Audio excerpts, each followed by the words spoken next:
He's immensely seductive. Quite sure he's right. Obsessionally neurotic. Pretty dangerous, in fact. Let us never tolerate outrageous conspiracy theories. Do you mean you doubt your powers to convince him? Say it! Say it! All right, I'll say it. Worse than that. What I'm afraid of is his power to convince me. We're talking about putting a manifestly irresponsible man on national television. Sweetheart, be reasonable. What? This is the end game.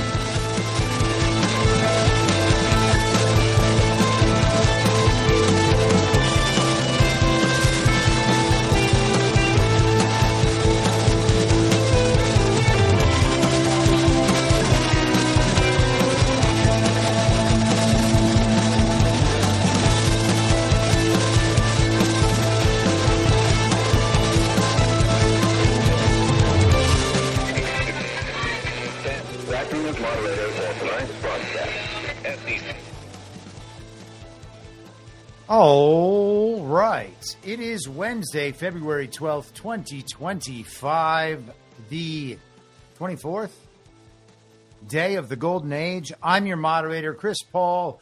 Let's be reasonable. Welcome, everybody, to the Wednesday live stream for subscribers only. Thank you all very much, as always, for your support of my work, your support of the Substack, and welcome to the subscriber stream. Let's get right into it. We are in the middle of a constitutional crisis. And even within all that drama, somehow we find just these monumental wins, just nonstop winning, or so I'm told by the internet. Today, one of the most popular members of the fantasy team was confirmed by the illegitimate Senate to an office that should not exist. And I'm talking, of course, about Tulsi Gabbard.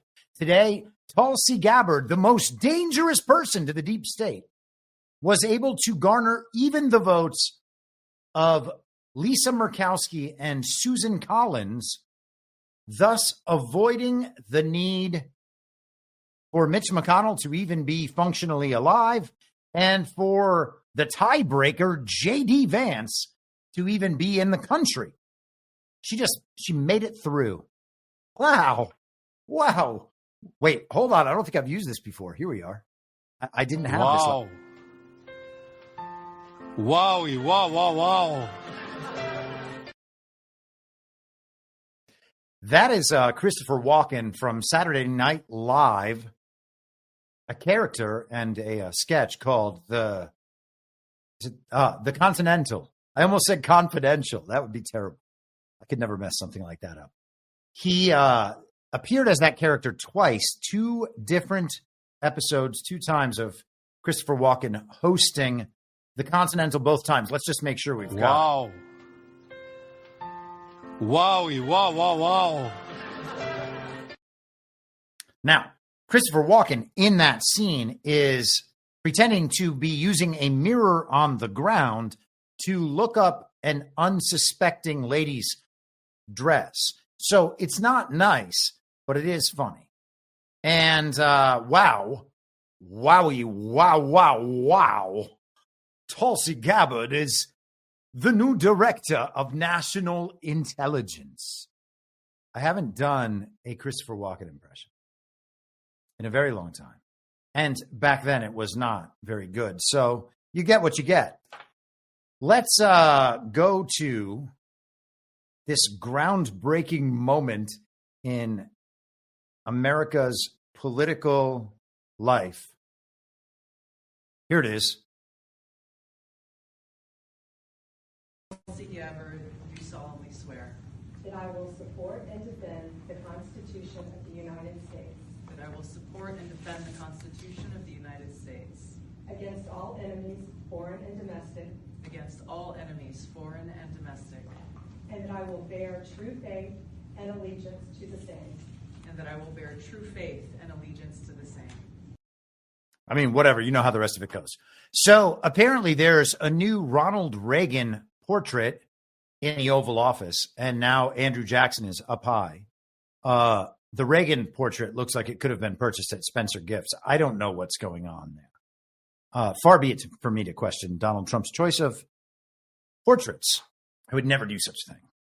I would never do such a thing. So Tulsi Gabbard has been appointed to the position of Director of National Intelligence, and I've had some discussions on this today. And if you've been in my Telegram chat, you will understand that people are very, very angry that I don't like Tulsi Gabbard as much as they do. Here's the thing. I don't care about Tulsi Gabbard at all. Not one way or the other. I don't think she's good. I don't think she's bad. I don't care.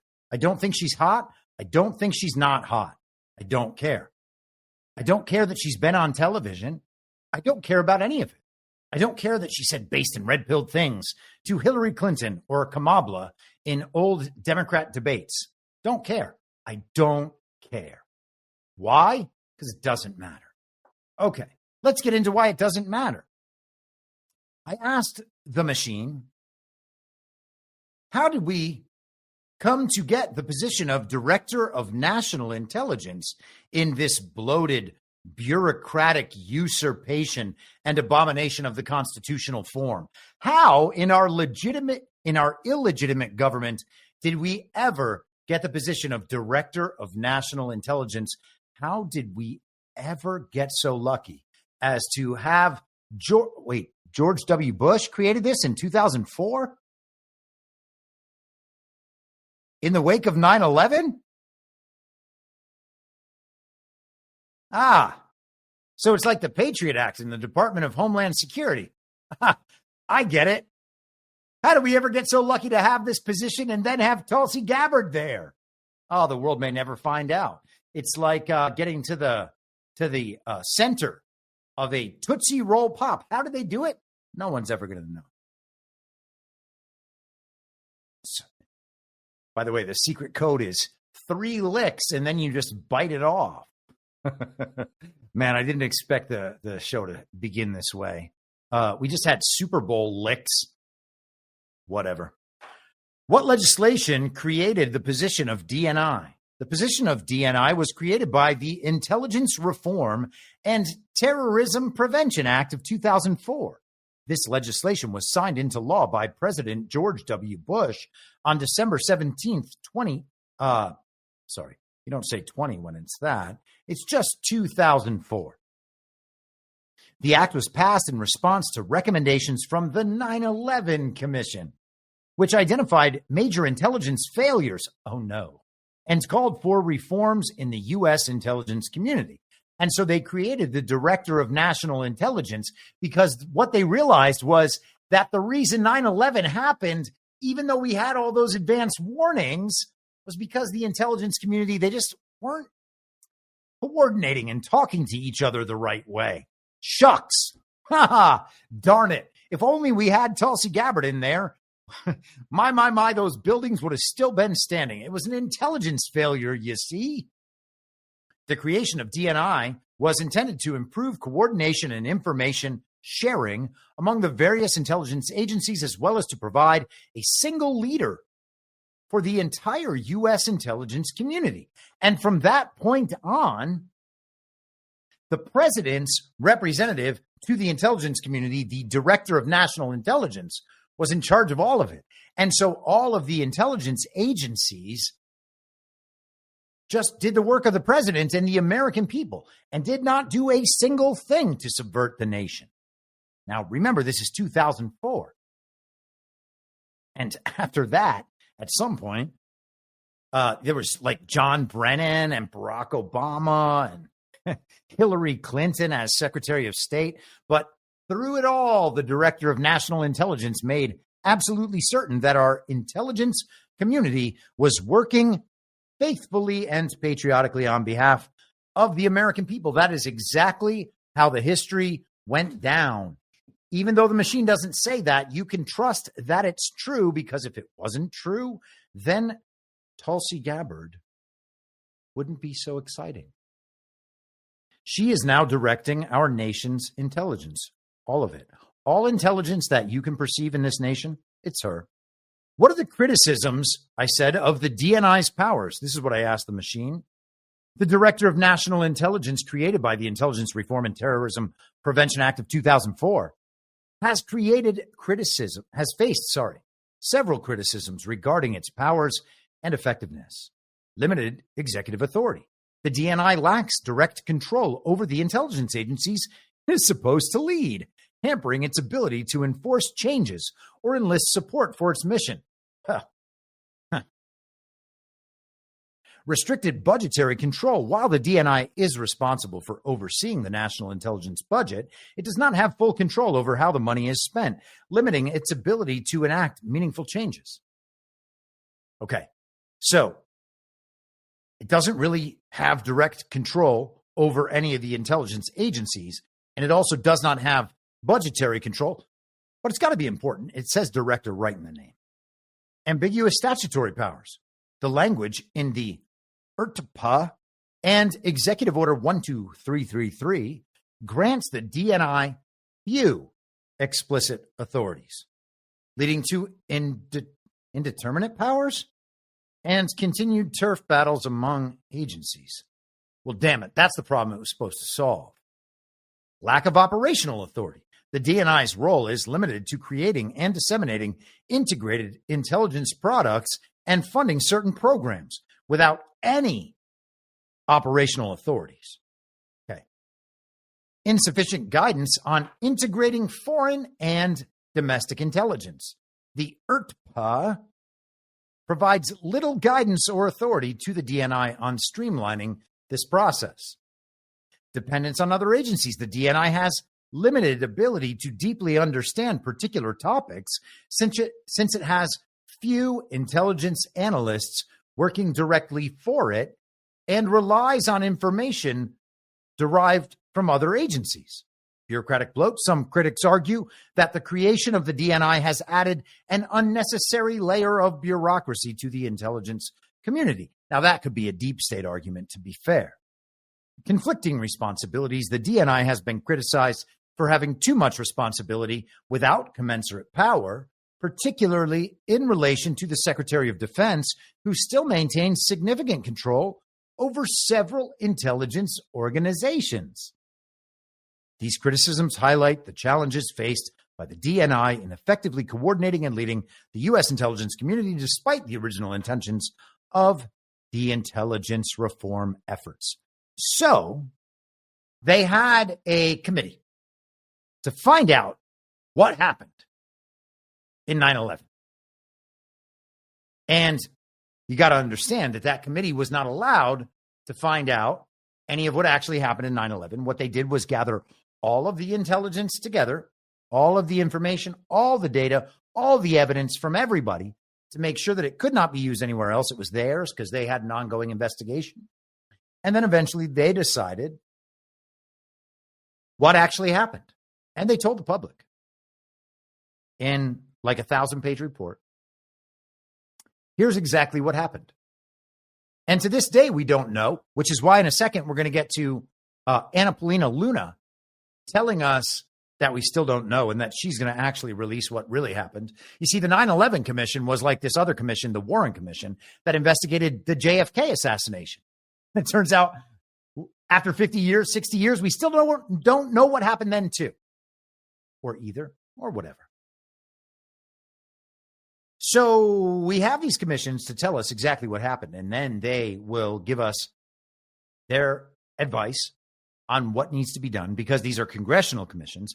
And the reason you have a congressional commission is to advise Congress on what sorts of legislation they can pass to make sure that this massive problem that we've had will never happen again.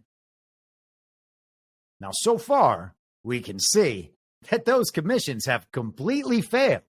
They did not get the public the truth. They did not stop incidents like that from happening again.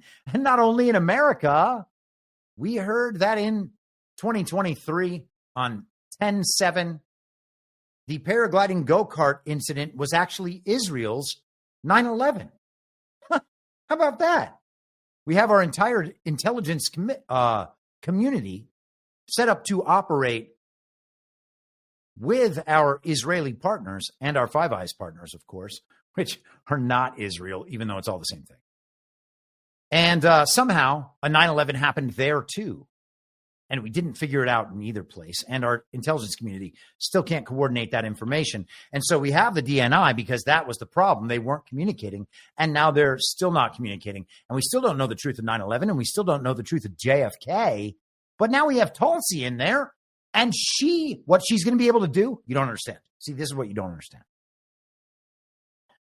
I'm going to lay it down to you in the way that I've been told it by other people who are totally guessing. She's going to be able to get all that intelligence from all of those intelligence agencies. She's going to tell us what's happening.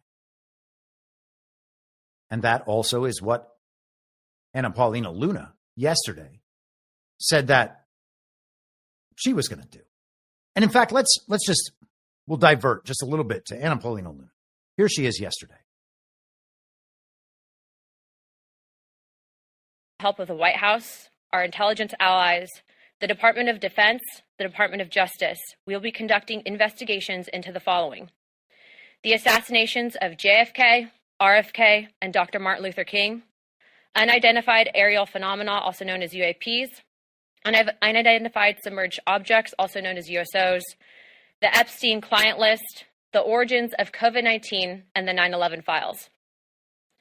This task force will be a beacon of bipartisanship. On the Republican side, Representatives Burchett, Boebert, Burleson, Crane, Gill, and Mace will be joining me, although I'd like to note that I'm expanding this to the entire governing body and will be allowing certain members to waive. Whatever. I guess that's where the clip cuts off.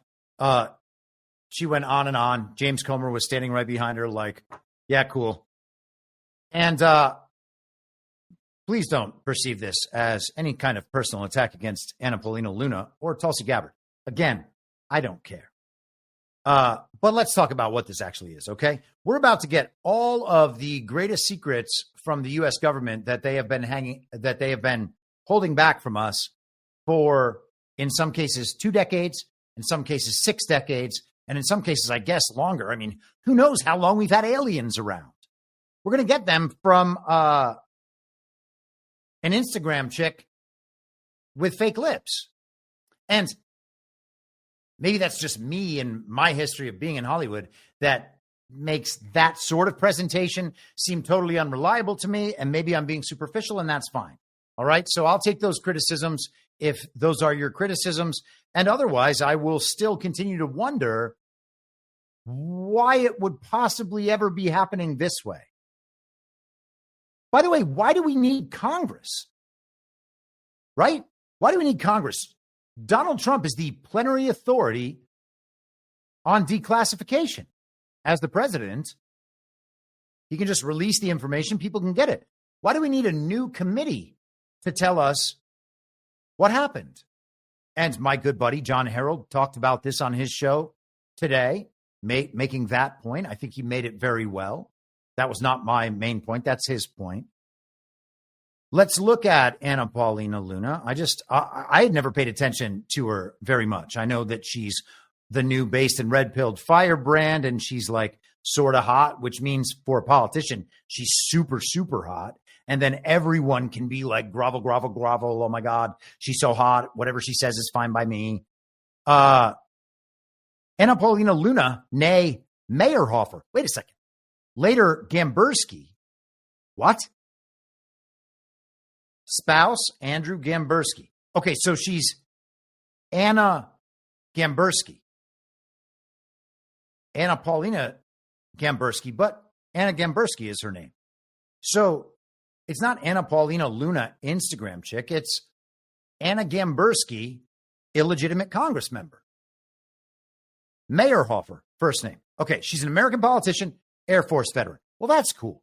Florida, we're told Florida has really good elections, but do they? Of course not. Born May 6th, 1989. She's like 35. Cool. We want young people, right? How about that? She joined Turning Point USA. All right. So she was one of Charlie Kirk's college chicks? I mean, why would you join Turning Point as, I don't know, she graduated from University of West Florida in 2017. That would have been 28.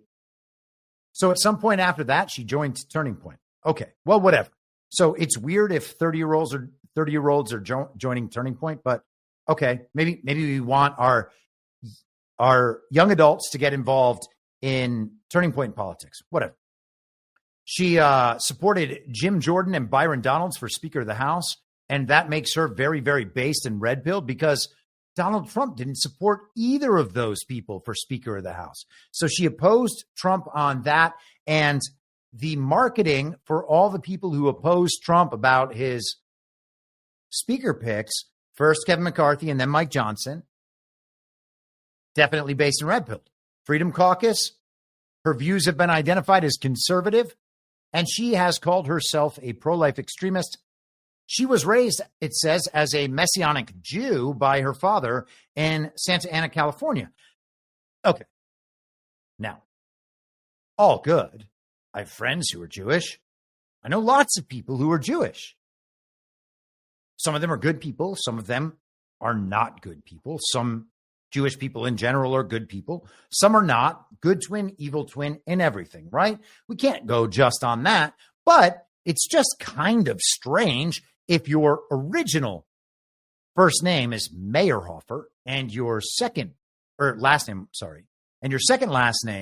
is Gamberski, to call yourself Luna. Her mother was of Mexican American ancestry, but her mother was named Monica Todd, and her dad, of course, George Meyerhofer. Her grandparents, though, that's different. Her grandfather was drafted into the Wehrmacht during World War II. Now, wait a second.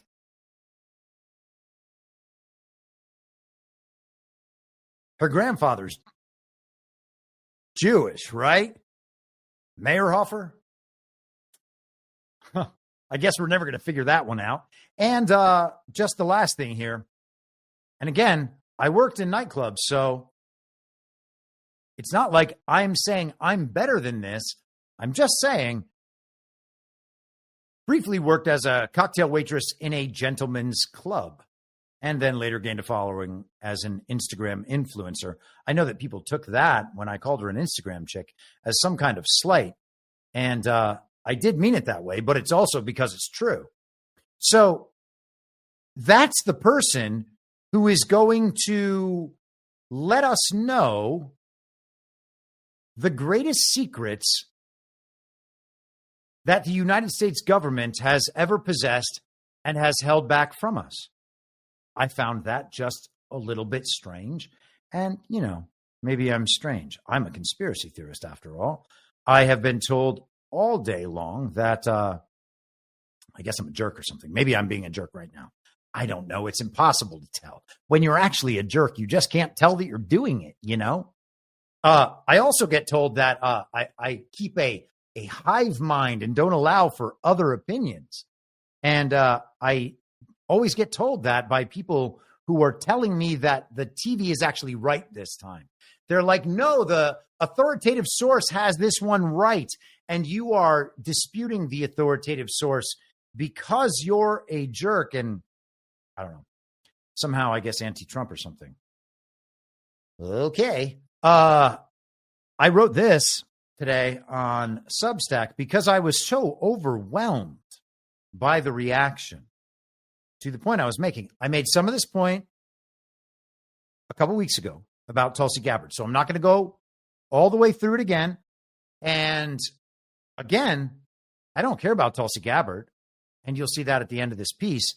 But I put this pic right up front. This is what we talked about, how Meghan McCain posted that she and all of these people who are part of the info op went to attend Tulsi Gabbard's confirmation hearing. Team Tulsi with my free-thinking sisters, House and Habit, Sage Steele, Danica Patrick, and then two people I've never heard of.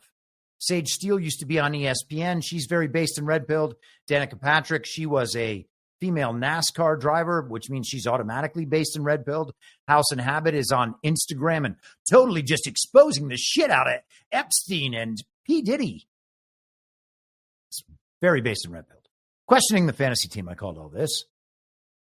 Is there at least some chance that not every single one of President Trump's picks for the fantasy team are the absolute best possible people to take office and do whatever job that office requires on behalf of Trump, MAGA, and the American people? Let's see.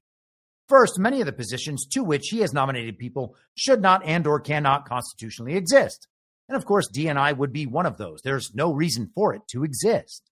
Okay? And it's part of some package that was passed as part of the "we have to change everything after 9/11" movement. So should it exist? No. Obviously no, because of where it came from. It is a position that is obviously rotten to the core and its roots.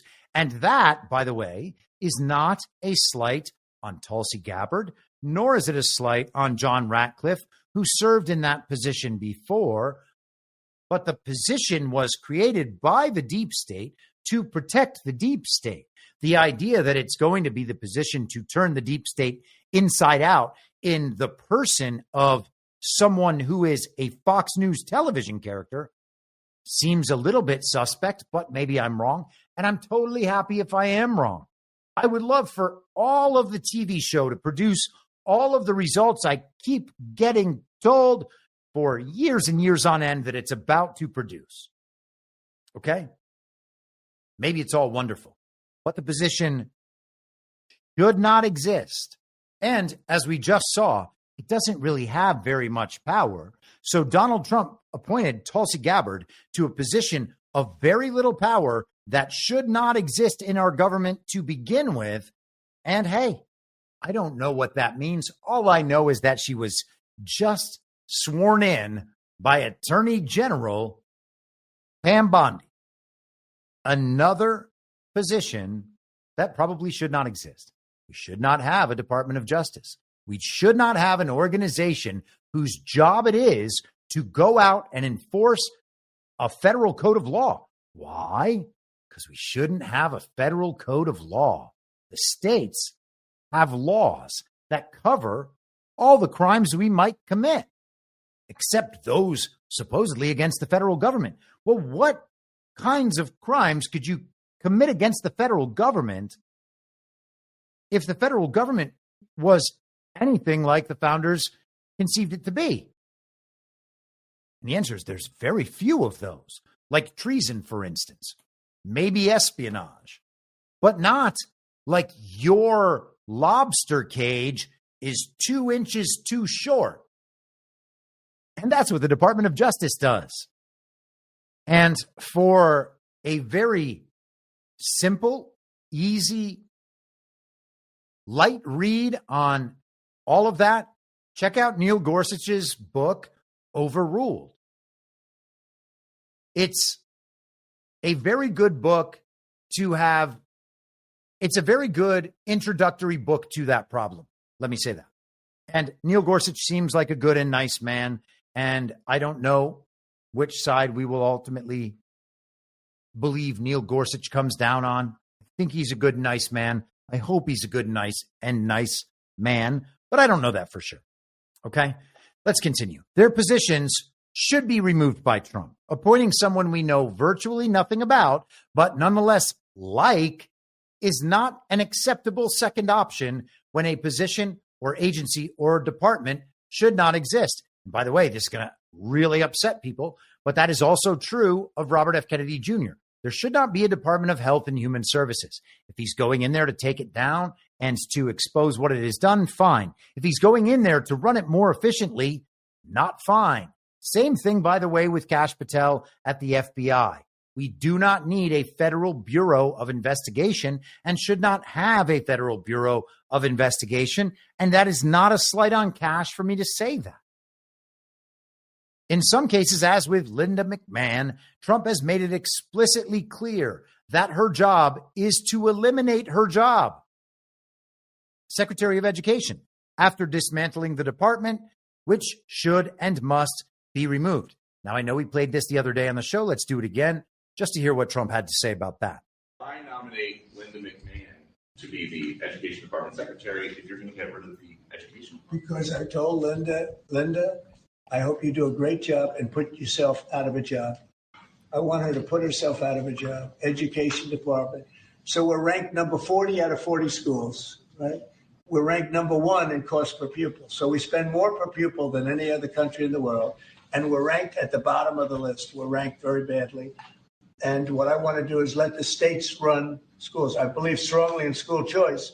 But in addition to that, I want the states to run schools. And I want Linda to put herself out of a job. So do you think that's something you can do with an executive order? Or are you going to ask Congress to do it? I'd like to be able to. Look, if I could give the schools back to Iowa and Idaho and Indiana and all these places that run properly, there's many of them. I think so. All right.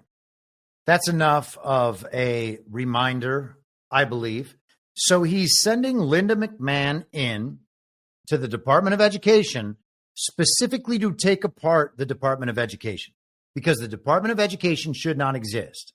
He's giving the responsibilities of the Department of Education back to the states where they belong.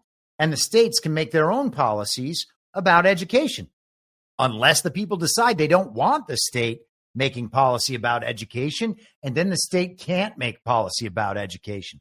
That's how it works.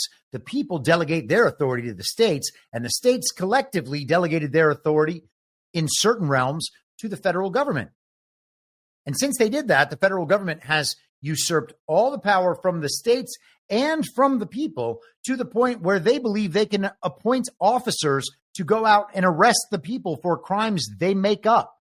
And now we are cheering on the bureaucrats who are going to take those positions to usurp the authority and power of the people and use it against us.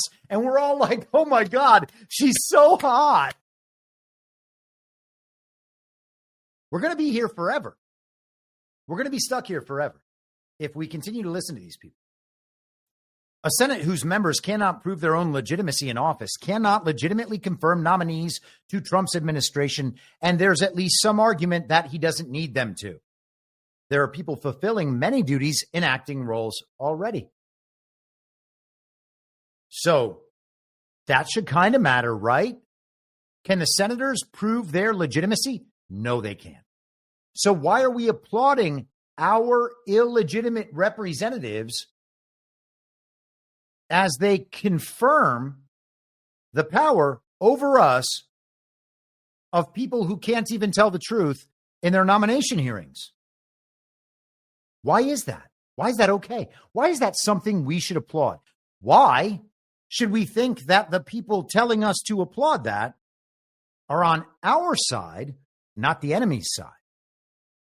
And I don't want to go too hard on that, because many of my friends, not my friends, but many of the people in the broader truth community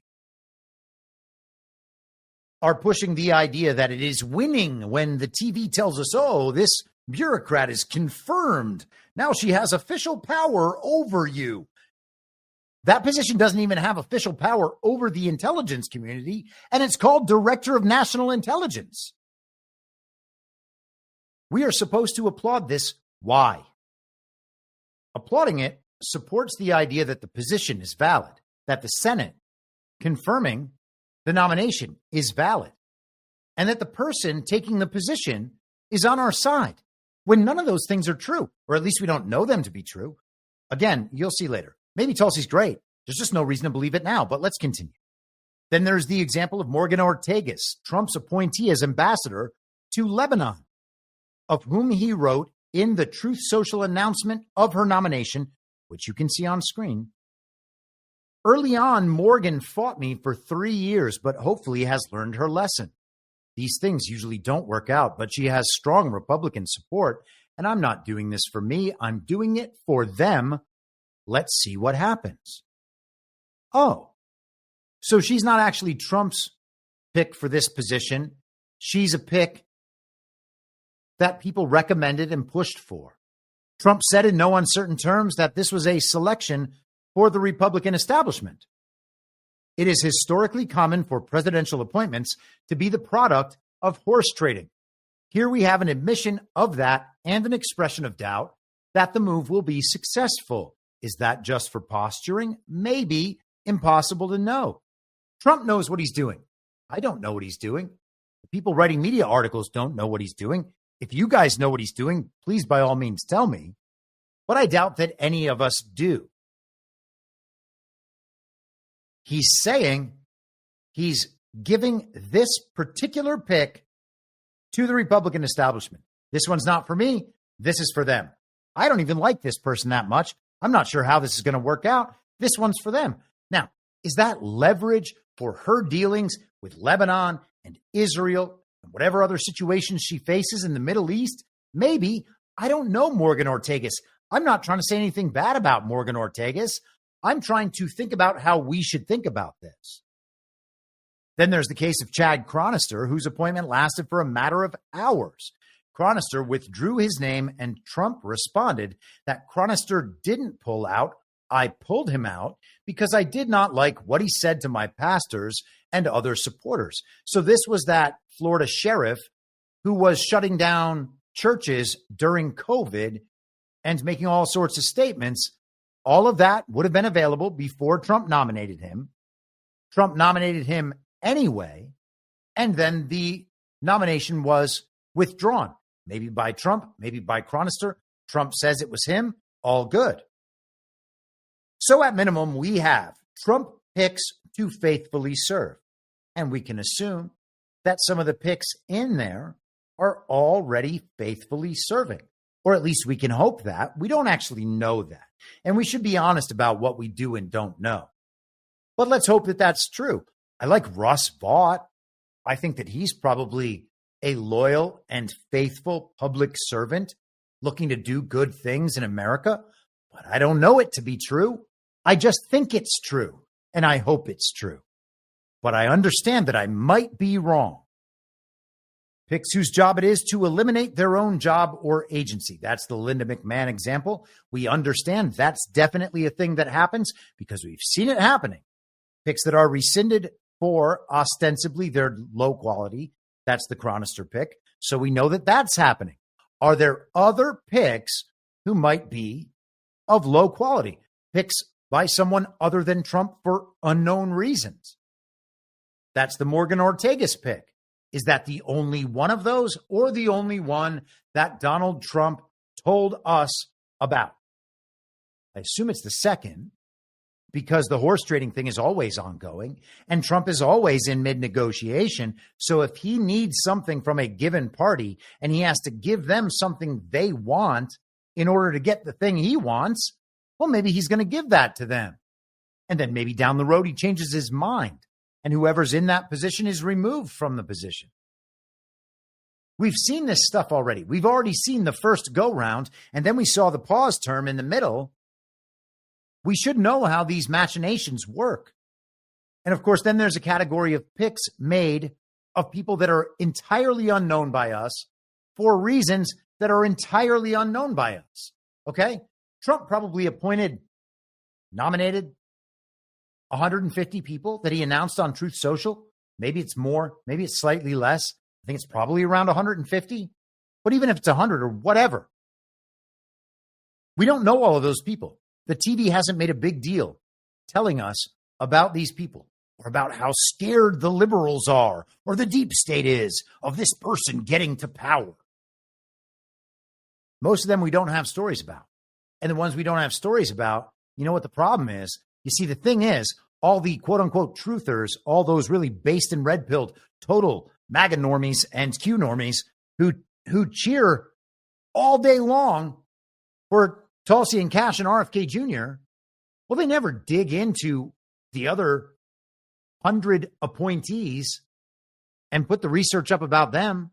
Why is that? Isn't that strange? So we have all these people that are being appointed and they're about to serve in the Trump administration, and no one in the community knows anything about them. Now, I haven't gone through all of them either because I don't have time to do everything. And I know that those other people don't either. So I'm not even implying ill intent.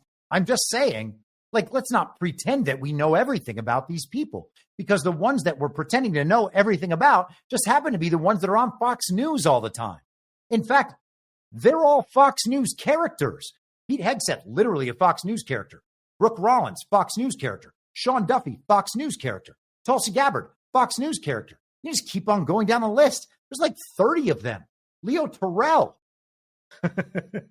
Just like he was taking like second and third tier Fox News characters, just taking them off the Fox News roster, sticking them in the administration for positions that shouldn't exist and constitutionally can't exist, positions with virtually no power at all. But we're like, hey, congratulations, you can totally rule over us now. There's an entire category of Trump appointees who no one's looked into. We know nothing about them, and we have no idea about the reasons why Donald Trump might have picked them. And we just think, oh, they've got to be good. Otherwise, Trump wouldn't pick them. Well, wait a second. That's not true. Based on all these things we just said, there are other options. And the most important option to understand is actually that last one. If we don't know who the person is, we don't know anything about them. And we have no idea why they were chosen. And that's the majority of cases. Then why are we defaulting to assuming that Donald Trump, as part of this grand plan that no one's actually privy to, he did this because this is the perfect right person to do this job in a way that's going to help the American people more than they've ever been helped? Understanding this, why should we default to assuming that a given pick is being made for the first reason, while knowing that the pick is to fill a job that should not constitutionally exist by senators who cannot prove their own legitimacy, as though the government is operating in some state of normalcy? It isn't, and it really isn't. We are in a post-constitutional period, and people have to really genuinely understand what that means. We probably have some form of military government in operation right now, and I would suggest to you that Donald Trump is the only person in the federal government, the only quote-unquote elected official in the federal government who would be approved of by the founders, for whom the founders would say, yes, it is clear that the will and mandate of the American people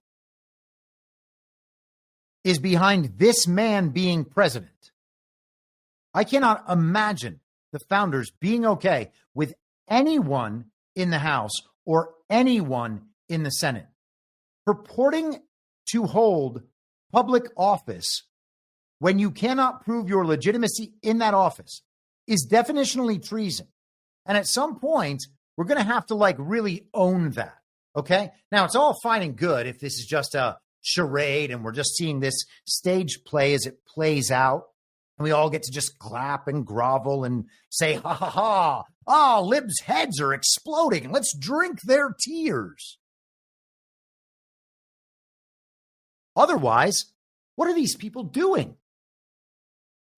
It's entirely possible that giving power back to you, the people, means systematically disposing of each and every one of the Uniparty's next generation of rising stars, whose attachment to the system makes it impossible for the people to seize that power. And I maybe should have said for themselves. Okay? So we saw this throughout the fake primary process. We saw people like Ron DeSantis and Nikki Haley and Vivek Ramaswamy and the rest of them, all these people who had been pushed to the fore by the mainstream media and the GOP establishment and elite for years and years. We saw them get their chance in front of a national audience, and every one of them face planted.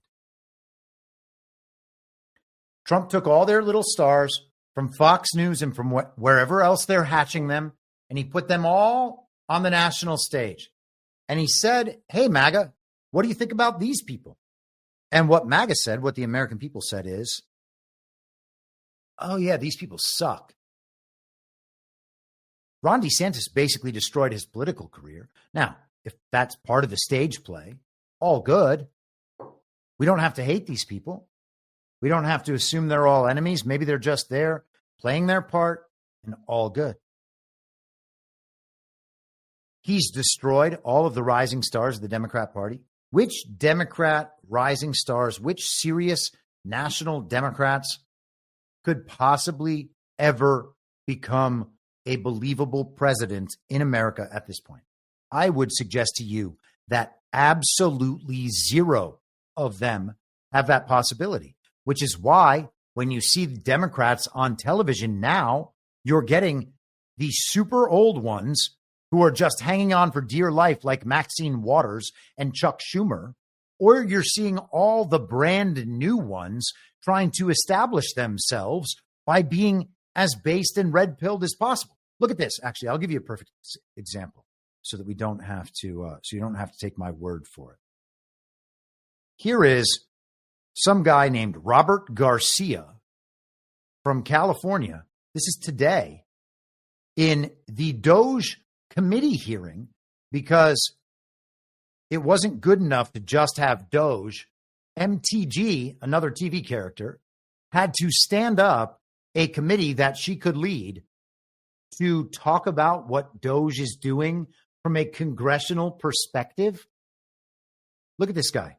And the guy next to him, by the way, with the beard, he's one of their new stars as well. I don't know his name. These people are worthless. So why bother acquainting ourselves with them? These people are not going to hold any power in any legitimate American government at any point. So, they're just also rans. These are faces on television. Medicare and Medicaid. And we should not stand by as the richest man on the planet gives himself and his companies huge tax cuts while the American people get absolutely nothing. Now, I find it ironic, of course, that our chairwoman, Congresswoman Green, is in charge of running this committee. Now, in the last Congress, Chairwoman Green literally showed a dick pic in our oversight congressional hearing, so I thought I'd bring one as well. Now, this, of course, we know is President Elon Musk. He's also the world's richest man. He was the biggest political donor in the last election. He has billions of dollars in conflicts of interest. Oh, yeah, you get it. MTG showed a dick pic, and this is a picture of a dick. It's Elon Musk. He's a dick. Oh, we're calling him President Musk still. And you saw the bearded guy next to him. That's the leader of the Progressive Caucus, I think. Just a young male progressive. Oh, he's going to be like a movie star in Democrat politics. I can't wait to see how much he's on MSNBC. So this is how they're trying to create their new breed of stars, because they watched, quote unquote, the right do that with MTG and with Paulina Luna and all the rest of the based and red-pilled MAGA characters from last season. Right? Tim Burchett, the UFO guy. Oh, we're going to find out all the UFO secrets. Thanks, Tim. Tim needs to regrow his mutton chop sideburns before I take him seriously again. And honestly, I know that everybody's like, these are our new best friends. How can you say these things? But no, they're not. They're television characters serving in an illegitimate government body, pretending to hold power over you while operating on behalf of the Uniparty that got them elected in the first place. Now, if there's something behind the scenes going on where they're all Donald Trump's especially chosen television characters, well, then by all means, call me wrong. Oh, I was being too cautious and not just trusting the plan hard enough. That's me, never trusting the plan hard enough. So is Donald Trump eliminating the entire next generation of rising stars? I believe that's what he's doing, but you can believe your own thing. Maybe he's just putting these people up because we're going to fall in love with them. Which ones so far have we fallen in love with? Trump's been out and around in politics in 4 months, almost from today, in 4 months. It will be 10 years. Who is the heir apparent? Who is the young talent that's risen to the fore? We don't know. Nobody knows. I don't think anybody knows. I mean, I watch this stuff all the time. I don't know. Do any of you know which one of these characters is actually capable of leading? I had high hopes for Matt Gaetz, and maybe there's something with Matt Gaetz, but he's nowhere now. He's hosting a show on OANN. I think that my show is probably more impactful than Matt Gaetz' show. That should not happen. I got a little tiny show. Oh, man. Whether or not that's happening, it's certainly true that if the people expect to take an active role in self-governance, giving the power back to authorities is not the way to go about it. Okay? Donald Trump is the best authority. That doesn't mean that because Donald Trump says that person's the good person, and we should grovel before that person and not question whether or not that person is something that someone that we, the people, want to give our power to. Still our choice. We delegate power to Donald Trump. We delegate power to the congressman. We delegate power to the senators. That's our power. We decide as the people collectively. Unless we decide that we're not going to decide, because the TV is going to decide. We know that Tulsi's good because she makes liberals' heads explode. Why are we told to be happy with whatever is chosen and applaud? Because the TV has shown us liberal heads exploding. And another question is, why are the truthers telling us to do that? Why are the people demanding our full committed grovel, simultaneously proclaiming to be, quote unquote, the news now? And also certain that John Bolton or Mike Pompeo or Mike Pence or whoever betrayed Donald Trump and were evil all along. If you think that Mike Pence right now is evil for not overturning the stolen election, and you think JD Vance is good because Donald Trump would have never put a bad person that close to him in a position with that much power, I'm not your problem. Maybe Tulsi Gabbard is one of the most competent, most patriotic Americans to ever walk the face of the earth. And her friendship with Uniparty traitor John McCain's Trump-deranged, MAGA-hating daughter transcends these important differences. Maybe the other people in Uniparty-friendly TV and social media info ops, the ones in the picture above, attending Gabbard's confirmation hearing with McCain really are our best friends. Maybe there's nothing weird about so many selections for the fantasy team being former members of the cast of Fox News or of Tucker Carlson's TV show that is, once again, owned by the Murdochs. Maybe these oddities can be explained away as, with everything else, a chance to wake up the normies. Or maybe there's something more going on. In that case, it would be irresponsible for people committed to self-governance to assume that the most charitable possible position is the correct one without seriously weighing any other options. And if people weighed other options, like, hey, maybe Tulsi Gabbard is not our new best friend, or maybe RFK Jr. is not our new best friend. Regardless, it is beneath the principles of our founding to cheer as politicians who cannot prove their own legitimacy give permission to bureaucrats to hold power over the people in offices those founders would see as abominable, presuming the bureaucrats' appointments to be the perfect product of a plan that we are not privy to. I don't know about you guys, but I am sick of being told that we have to trust the plan by people who have no idea what the plan is and who are continually wrong about basically everything. Fog of war, okay? We are in a series of situations that are virtually impossible to discern. Nonetheless, it is our responsibility to discern them.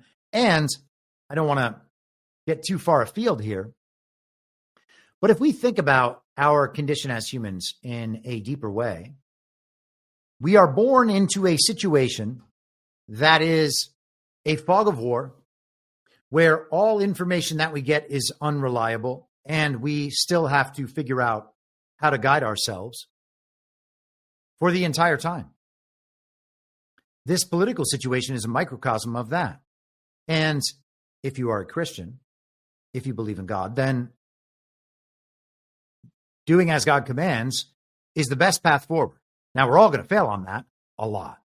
But one of the things that we can really try to do is be honest all the time. And proceed in our judgments and decision-making from a place of honesty about what it is we know and what it is we don't know. And if you're going to tell me that you know that Tulsi Gabbard is a good person, who is definitely a patriotic American and going to do a great job in a government position that should not exist after being confirmed by people who cannot prove their own legitimacy, I'm going to say you're lying. Okay? And all I'm trying to do here is not lie about that fact. And once we get to the point of being honest about that fact, then we can say, okay, well, I can trust Trump's judgment and understand that one way or another, he has something he is trying to accomplish here. And I'm going to trust his judgment in that being good for us. But you can't just look and say, oh, yeah, well, that's good. Trump's got it. What if Trump actually is, what if the plan is to wake the people up so that the people actually can discern for themselves? So that, as he said in the 2017 inauguration, we're giving power back to you, the people. Do we have a real federal government? Is any of it real or legitimate? It might not be, and that might include president. Donald Trump's legitimacy wouldn't be in question. He's been the president now for however many years. He clearly has the American people's mandate. Even if he determined that he was going to call himself king, everybody's already given him that power. So, on a real level, on a reality prime basis, people are behind Donald Trump making these sorts of decisions. We do not know why he is making them. Let's pause for a moment and we will come back to this theme. I just wanted to take a second. Snowcat operator, $5. Chris's microphone etiquette is superior. I feel like I've been throwing it around, moving it back and forth, maybe even smacked it a couple times. So I'm not sure that's true. The clip from the Oval Office where Peter Doocy was asking Donald Trump questions about the Secretary of Education, there was some mic sounds in that. That's not me. I cannot take any responsibility. Snowcat operator also gifted a subscription. Thank you very much, my friend. Okay. So let's go to another one of these characters who might simply be a character who is a rising star in the Uniparty establishment, who Trump has decided to feature prominently in his second or third administration. And I'm talking, of course, about the running mate in last year's fake campaign leading up to the fake election. And that running mate's name is JD Vance. JD Vance is now pretending to be vice president for as long as Donald Trump allows that situation to persist. Let us, hold on. I don't like oh no, this clip will be fine. Okay, so let's go here to Fox News. This is the Super Bowl interview with Brett Baer that for whatever reason was not shown leading up to the Super Bowl. Instead, they just clipped about 7 minutes of that with mostly Donald Trump talking about big picture stuff and things having to do with the Super Bowl and American culture and the rest of it, and left the rest of the interview for a dead Monday night primetime airing. Maybe that was part of the perfect plan that we're not privy to. Maybe it was not. Maybe Donald Trump gave an interview where the Murdochs and the people at Fox News had to hear a lot of things that would conflict with the way Fox News presents their coverage of politics. And so they said to themselves, you know what? We're not going to put this on in front of the biggest audience we could ever possibly get. We're going to put this on 2.5 hours before the Super Bowl for a couple minutes worth of innocuous comments. And then we'll play the rest of it on our shitty cable show tomorrow night. And if people cut it up and put it on the internet, so be it. Well, here is Donald Trump. President Trump, here's a preview of what we're going to see tonight on Special Report. Do you view Vice President JD Vance as your successor, the Republican nominee in 2028? No, but he's very capable. I mean, I don't think that I think you have a lot of very capable people. So far, I think he's doing a fantastic job. It's too early. We're just starting. But by the time you get to the midterms, he's going to be looking for an endorsement. Yeah, a lot of people have said that this has been the greatest opening, almost 3 weeks, in the history of the presidency. It's definitely been the fastest and the most stuff Well, happening. we've done so much so fast, and we really had to, because they have really, what they've done to our country is so sad. It's so sad. We're going to be bigger, better, and stronger than ever before. Is JD Vance the successor? No. No. Didn't hesitate? No. The answer is no. Oh, he's doing a fantastic job. Oh, he's just fabulous. Yeah, let's send him over to Europe. Yeah, he went down to Virginia and met with Glenn Youngkin. Trump goes down and tours hurricane damage. Then the next day, JD's down there. JD's traveling to Europe now. Oh, he's going to do important things. Well, you know who also did those same important things? Kamala.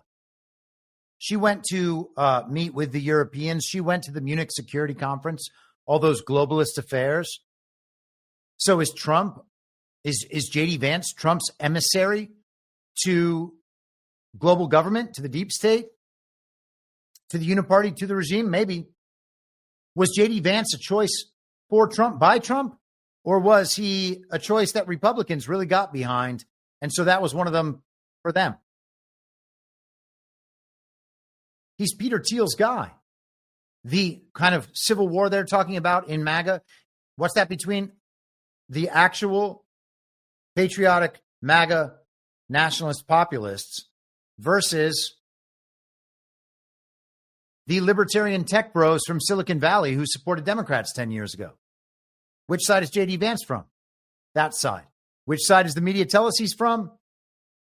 The populist nationalist side. Is he? No. No one believes that. So he's not the successor, and it gets worse. And, you know, again, I know that people think that this stuff is blackpilling. This is not blackpilling. We are trying to understand these situations, and I'm trying to make the point as clearly as possible that these are things that if we are perceiving situations as they are in real time, we could be detecting for ourselves. But we are not, because instead what we're doing is we are groveling before the television and the television characters that are presented to us. It doesn't matter whether Trump pulls their names up and Trump puts them front and center, or whether the television does. It really doesn't matter. And everybody's like, well, Trump's got his reasons. Yeah, he does have his reasons. You know what everybody told us after all of these times? Well, that person's just about as good as any person could be. Trump chose that person. He would never put a bad person in a position like that. We already have 10 years of him doing that to look back on and say, well, you know, we can't ever know exactly what Donald Trump is doing. Sometimes he gives us good people. Sometimes he gives us bad people. Sometimes he just gives us people that he's using for his own reasons for a particular period of time, and then those people go away. Sometimes people are just neutral. We got to assume that all of them are the best people ever. Everyone was anointing JD Vance as the successor until about a couple of days ago. And now we're hearing that Tulsi Gabbard is actually the first woman president ever. Roger Stone said that.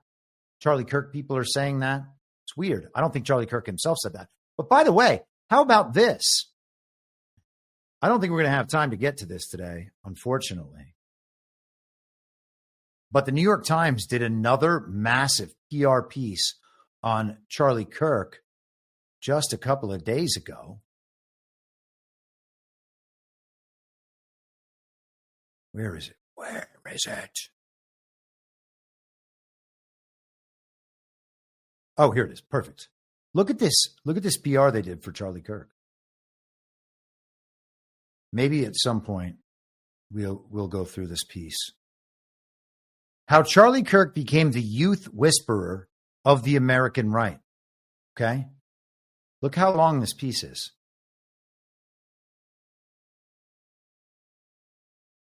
That's incredible, isn't it? 5,000 words, 6,000 words. Look at the YMCA. There he is. I guess that's his wife, former Miss Arizona. They make sure to let you know. Charlie looking very surprised. Turning Point had their own inaugural ball. There he is. Oh, look at that. Ben Shapiro, front and center at the Turning Point ball. And what else do we have here? Well, there's Don Jr. Nobody's denying that. Charlie Kirk. Charlie Kirk's origin story was that he latched on to Don Jr. in like 2017 and couldn't be gotten rid of. So amazing pictures. Greenland. Mar-a-Lago, his show. All right.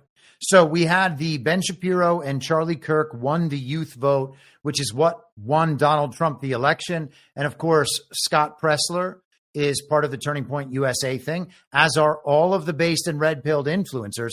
There's an army of like 350 of them on Twitter, and they just kind of do their own thing. They don't tell everybody that we're part of Turning Point USA, but of course they are part of this massive media operation, and they just can't talk about election fraud, and they have to be super nice about Israel. Those are the only qualifications. And so we get all the normie bullshit from these people for years and years and years, and that's all Charlie Kirk, Ben Shapiro, Scott Pressler, the whole thing. That's what won Donald Trump the fake election. Can't doubt it. You can never doubt it. Except also there's this thing.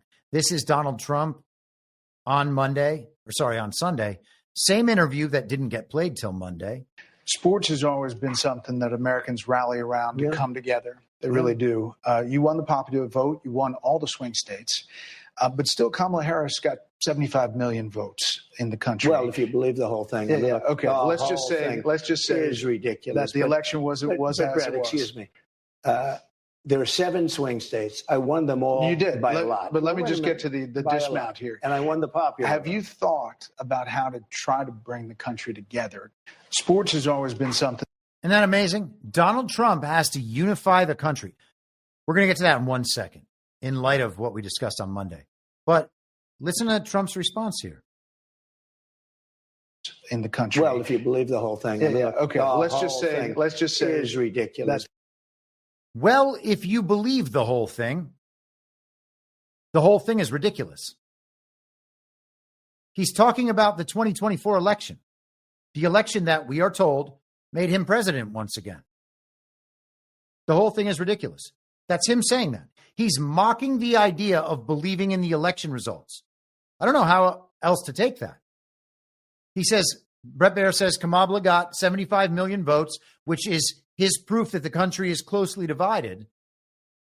And Trump says, well, if you believe the whole thing is ridiculous. I agree with Donald Trump. Donald Trump agrees with me. I spent a year saying that was a fake election and that Donald Trump would be declared the winner and that the worst case scenario would be Trump declared the winner, the Uniparty wins down ticket, and everybody goes back to sleep believing that elections were somehow fixed, even though we know they weren't fixed. That's exactly the situation we find ourselves in right now. And there were people who were our friends telling us that maybe the elections are just fine the day after the election. And that maybe that even means that the 2020 election was fine. We had a few of those. We have people that consider the Congress and the Senate legitimate as a result of the 2024 election. Donald Trump just mocked the idea of believing the election results from 2024. He said, if you believe that whole thing, the whole thing is ridiculous. That's him saying that, not me saying that. And Brett Baer says that because these election results that no one believes show a closely divided nation, Donald Trump now has to work to unite the American people. Well, what was the theme of the Super Bowl on Sunday as it was communicated to us online through our based and red-pilled Q and MAGA influencer set? Well, we all have to unite. Look at that. They're being patriotic. Everyone wants to unite. Why Why aren't you being unifying? The whole message is unity. Bret Baier just set him up, and Trump batted that whole idea away. He just mocked the idea that anyone could believe in the election results from 2024. So the election of 2024 was a farce, okay? We participated in that as part of our own self-delusion. The people holding the election and running the election, the actual process of it, know that our elections are fake. The people running in the elections know that our elections are fake because they're the ones making deals about who's going to win. And we know that the elections are fake because the election system cannot produce a legitimate outcome. And we still participated anyway. And then because of the result that the television told us, we said, oh, well, I guess everything's okay. There's President Trump saying that the elections are not okay. It is ridiculous to think. It is ridiculous to believe the results of those elections. That's Donald Trump saying that. Not me saying it's Trump saying it. So if the election results are fake, then clearly the House is illegitimate. The Senate is illegitimate. And the running mate that he announced on Truth Social one day, 2 days after assassination event number 1, which was 2 days after JD Vance's owner and Reid Hoffman of Epstein Island fame were yelling at each other at a billionaire meeting in public about martyring Donald Trump. Is JD Vance the successor? No. But we have to grovel before Tulsi Gabbard and Paulina Luna? If we are in a post-constitutional America, if we are under some form of military government, it would behoove us to stop pretending that our entire government is legitimate just because the television news channels tell us that's so. And it would behoove us to stop applauding all the potential replacements for Trump, having no reason to believe they are even on our side. And yet we are. And I will take heat for saying these things. And I've done it for a while. And people think that like I get off on this or something. It's actually really annoying. It's really, really annoying. I don't want to have to do this. But no one else is doing it. Some of my friends are now, which is wonderful. But how do we fix this problem if the first instinct is always to grovel and the second instinct is to be angry at anyone who's not groveling with us? Everyone wants to go back to sleep, and I understand that. I understand it. It's fine. It would be wonderful to not have to think about any of this stuff. Maybe the way to do that is to focus on politics at our local level and our state level. And hopefully we will see over the next few years, Donald Trump dissolve the federal government in its entirety. Okay? If the Department of Education can go away, then all of the rest of the departments can go away. And you know what else can go away? The Department of Defense can go away. We really don't need any of the departments. Donald Trump had the option to stand them up, the Treasury Department, the Department of War being most particularly important back at the beginning. But the rest of them don't need to exist, and those ones don't need to exist either. The president, as commander-in-chief, was supposed to call together the militias of the several states and then make the big picture decisions and be the final military authority, the commander-in-chief, for defending the nation from foreign invasion, not from figuring out which governments around the world we should overturn. That wasn't the founders' intent. The country that we are, the government that we are groveling before, is the government of the global regime. It is the uniparty government, and the uniparty government structure, after 250 years of non-stop usurpation, subversion, and infiltration. Why are we protecting that system? I'm not like some radical or revolutionary. This isn't our government. This is a foreign occupying government. It's a foreign occupation that has taken our constitutional republic and inverted it. And you can see its inversion in the law. You can read historians and law professors tell you exactly why it was inverted. Why are we protecting that?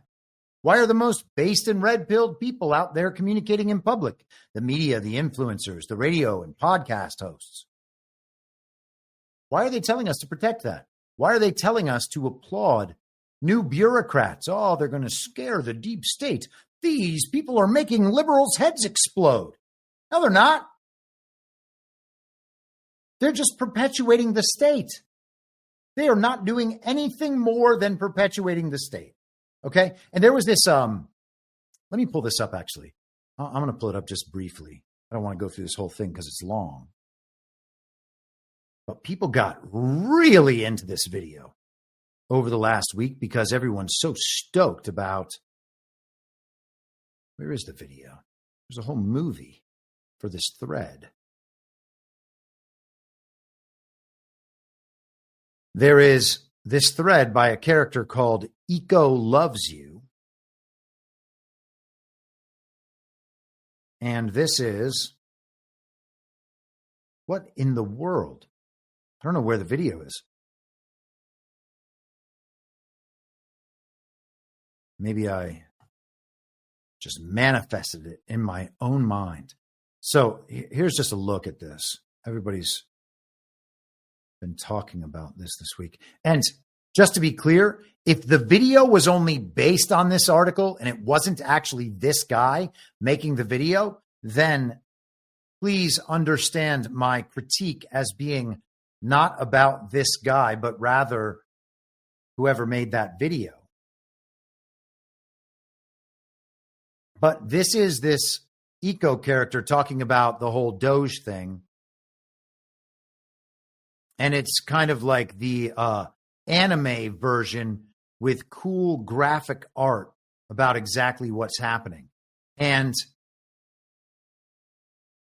the idea is that now the good and efficient people take the whole government over, and finally our massive sprawling superstate has all the powers it has now, but is using them for good rather than for evil, like we've always wanted.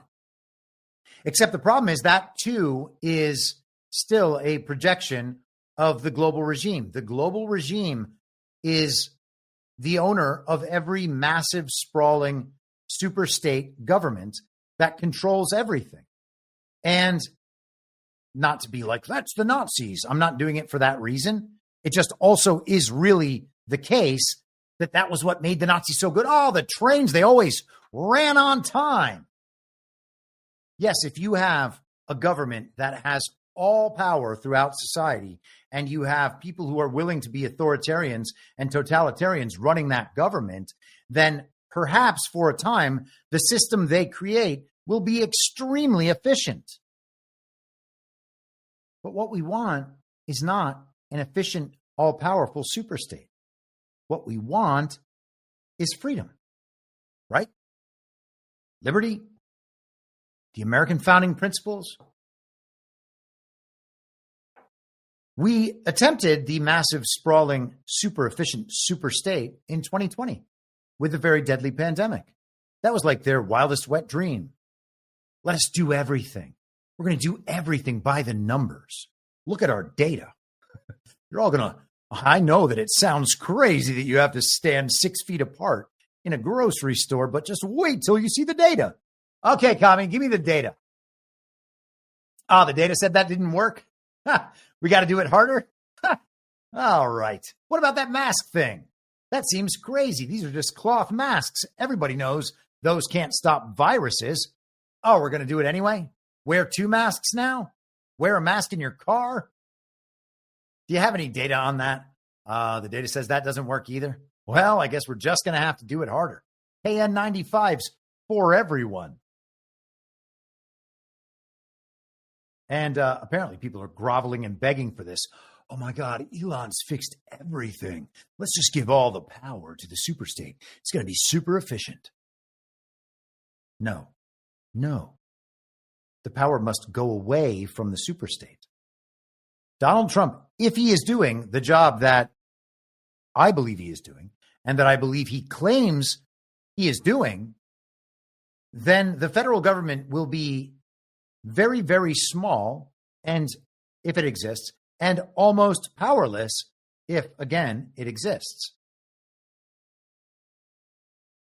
It seems like Donald Trump is on the path toward getting us there. He is unwinding all of this.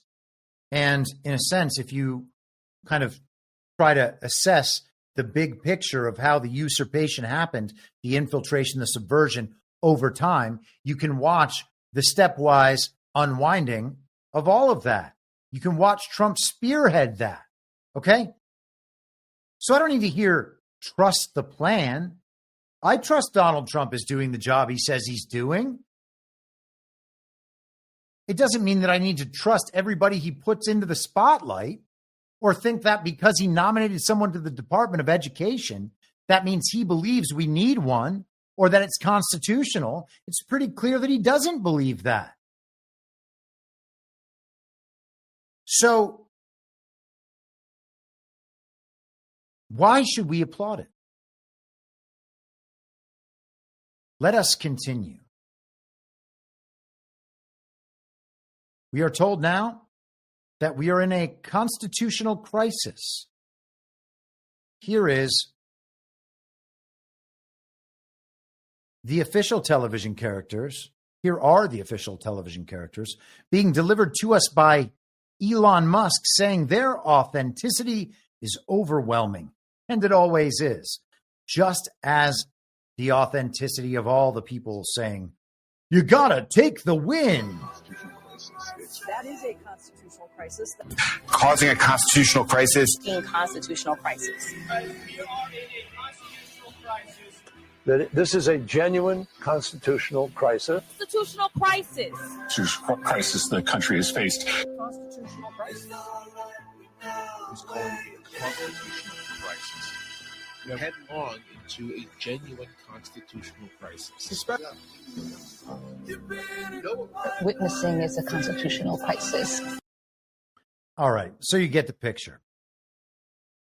Adam Kinzinger and Ilhan Omar and Jen Psaki, Harold Ford. Remember that guy? He's on TV now. He's on like Fox's The Five. He was a Democrat candidate for Congress, or he was a congressman, and I believe he was trying to get like to the next level and then got destroyed by a sex or cheating scandal or something. And so, yeah, we're in a constitutional crisis because Donald Trump is exercising the authority of his office and overriding the usurped authority that Congress had claimed for itself in creating the sprawling federal bureaucracy.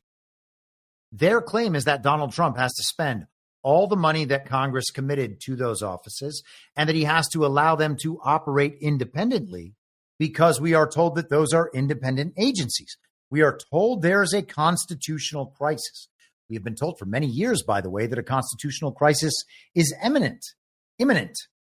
And we have been told by people on our side that for totally opposing reasons, we are in a constitutional crisis as well, including just this week.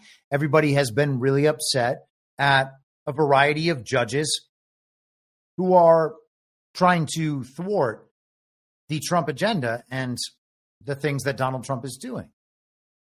We've been in a constitutional crisis for a really long time, potentially, or maybe we're not in a constitutional crisis at all because we are simply in a post-constitutional period. And again, Donald Trump said that because of these unprecedented situations that we found ourselves in, well, those require unprecedented cures. And that those unprecedented cures could include some of the constitutional provisions being hung up. Now, those constitutional provisions might be the ones contained in the amendments past number 10, all of which were improperly ratified. Not that the original was either, but we'll leave that aside for now. I mean, we can at least understand that everyone has maybe tacitly agreed that that is the law of the land. So we can start with that as our default. But what happened after that does not just get grandfathered into being the law of the land just because those usurpations have been baked into the system now. The constitutional crisis started a very long time ago, and Donald Trump, to unwind that constitutional crisis, would put in a mode of crisis everything that follows from the amendments past number 10. And most particularly everything that rests on the 14th Amendment, which is the Department of Justice, the FBI, and all of that. So as for the constitutional crisis, is it coming from our side or their side? Does it matter at all? It probably doesn't. What we definitely don't need to do is say constitutional crisis on TV over and over and over again. We don't need to freak out about a constitutional crisis. We don't need to go out and say, I can't believe this judge's decision. This is now a constitutional crisis. Well, maybe it is. Or maybe the constitutional crisis was already there. Or maybe it doesn't matter because it's all going to be okay. Here is CNN's most based and red-pilled person ever, Scott Jennings, talking about here's a little more on the constitutional crisis here. I think is a joke. That you have these partisan hack Democrat attorney generals. They get together, and the only thing they know how to do is try to nullify the results of the last election by venue shopping these district court judges. They find the most lunatic liberals they can. They file lawsuits knowing full well they're going to try to usurp the president's authority, tie this up in court for years. That stuff is sacrosanct. And you've got people going in there who don't know anything about these are also just restraining orders. He knows nothing about it. What you just said is so profound. You said these people don't know anything and they don't know what they're doing.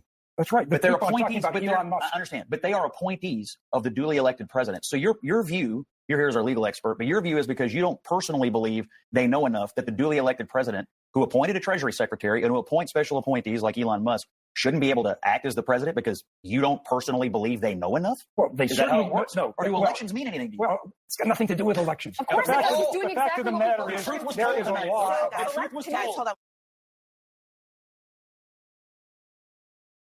The truth was told. It's got nothing to do with elections. Doesn't matter what the election says. The president, quote unquote, by their measure, is not allowed to do any of these things. It's not that the Constitution says he can't do these things. The Constitution absolutely makes the president the plenary authority of everything that happens in the executive branch. So he can definitely do the things. It's got nothing to do with elections. And these people can't do their jobs because they don't know what they're doing. Well, they're doing something other than the uniparty regime was doing before them. Because that's what Donald Trump was, quote unquote, elected to do. Donald Trump has the mandate. Elon Musk actually seems to have a public mandate to do what he's doing as well. He was part of the package going in with Donald Trump. And by the way, what happened to Vivek Ramaswamy while we're talking about presidential appointments? He was supposed to be part of Doge. He's not anymore. Darn. And then he was maybe going to be appointed to JD Vance's Ohio Senate seat, but then he wasn't. Darn.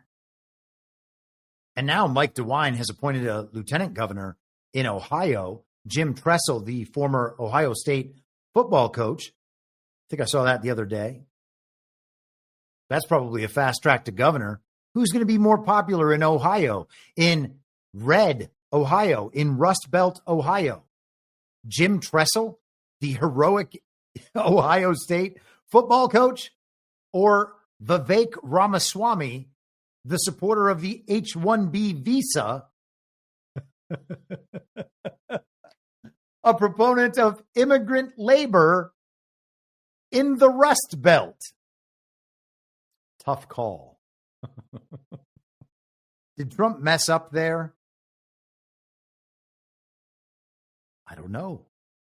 Everybody's going to have to decide where they stand on the rest of these examples if they want to tell me that Donald Trump picked all these people just because they're the best possible people to do this job that's very important and must be done, and they're going to serve out their term as a faithful servant of Donald Trump and the American people.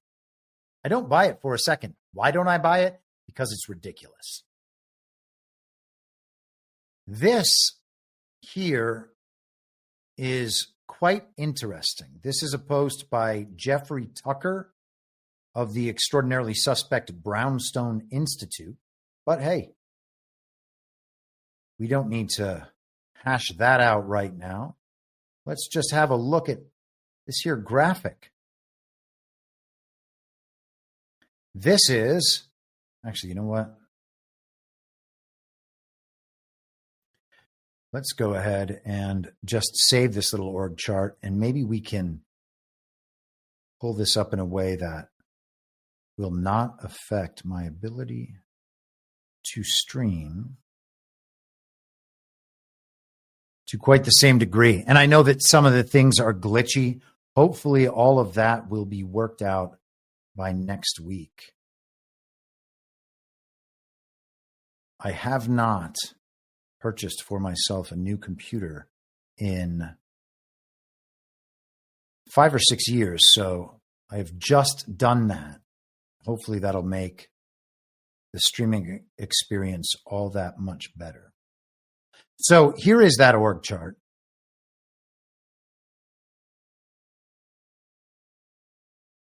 And what we have is the Constitution up here at the top, the executive branch, the legislative branch, the judicial branch.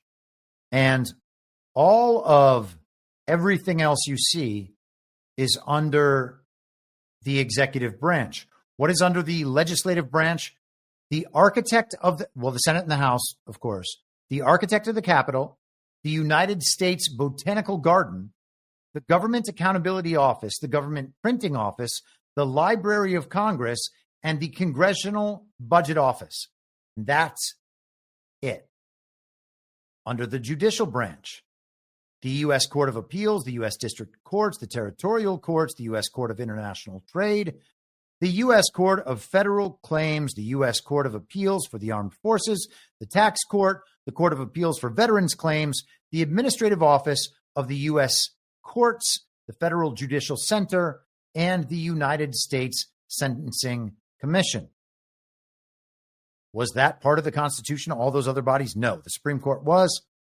The federal courts were stood up just after that. Are federal courts necessary? An interesting debate, a subject I will probably look more into at some point, but haven't spent a lot of time on. Everything else is under the executive branch.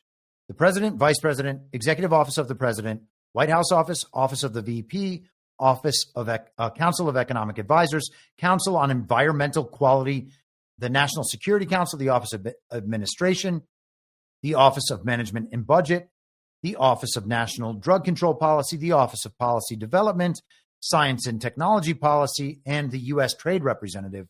All of those are part of the executive branch.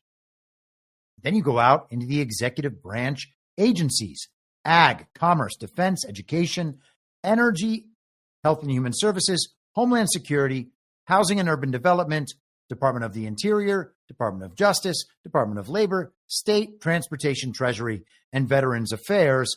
And then you go down from there to the independent establishments and government corporations. And we can take this down now. All of these independent agencies are under the executive branch.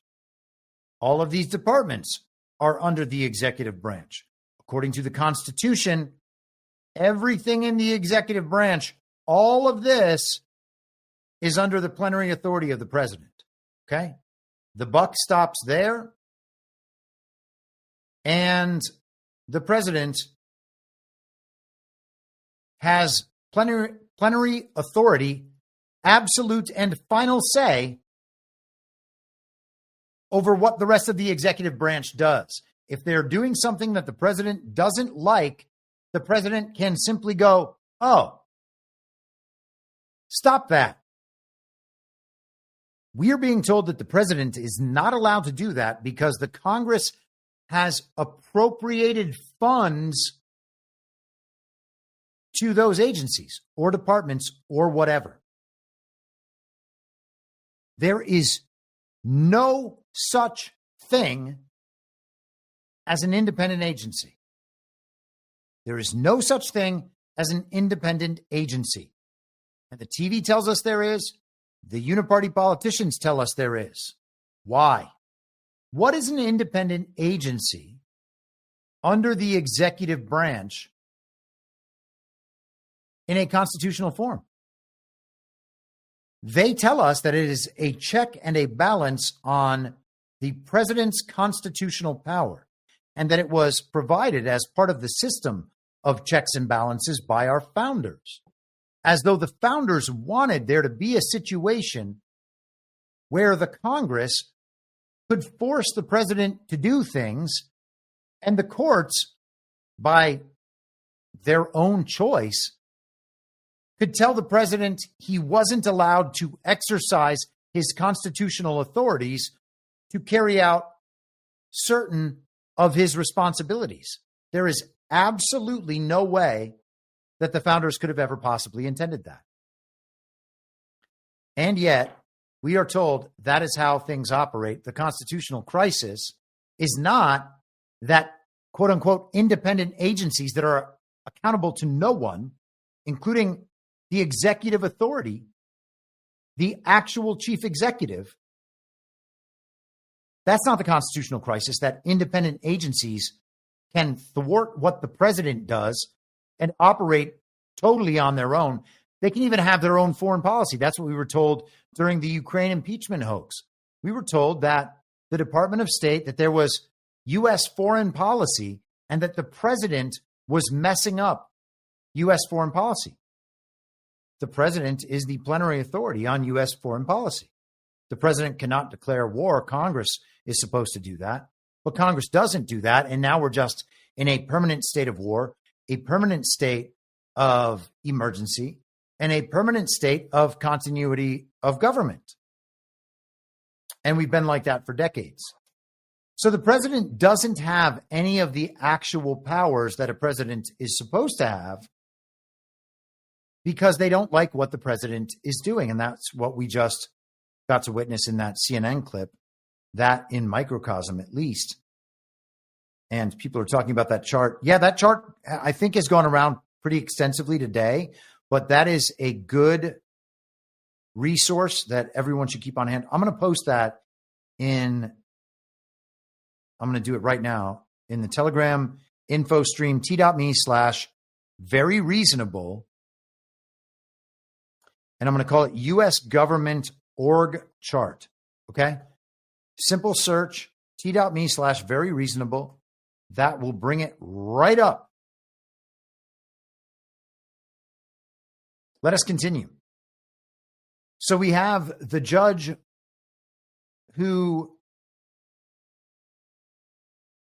we have judges freezing funds. We have judges stopping firings. We have judges telling the president that he is not allowed to have his special appointees looking into the systems and records of executive branch agencies and departments. And as I always say,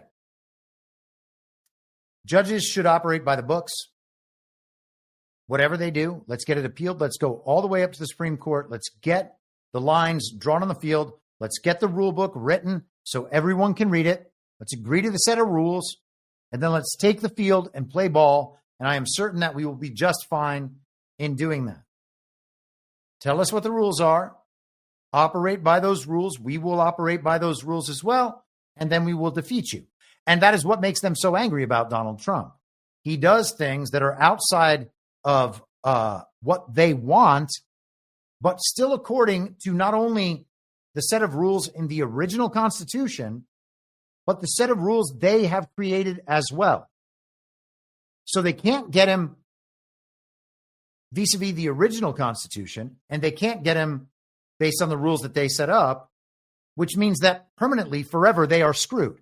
And that's what makes some of it so funny and so entertaining. This is from the National Pulse today.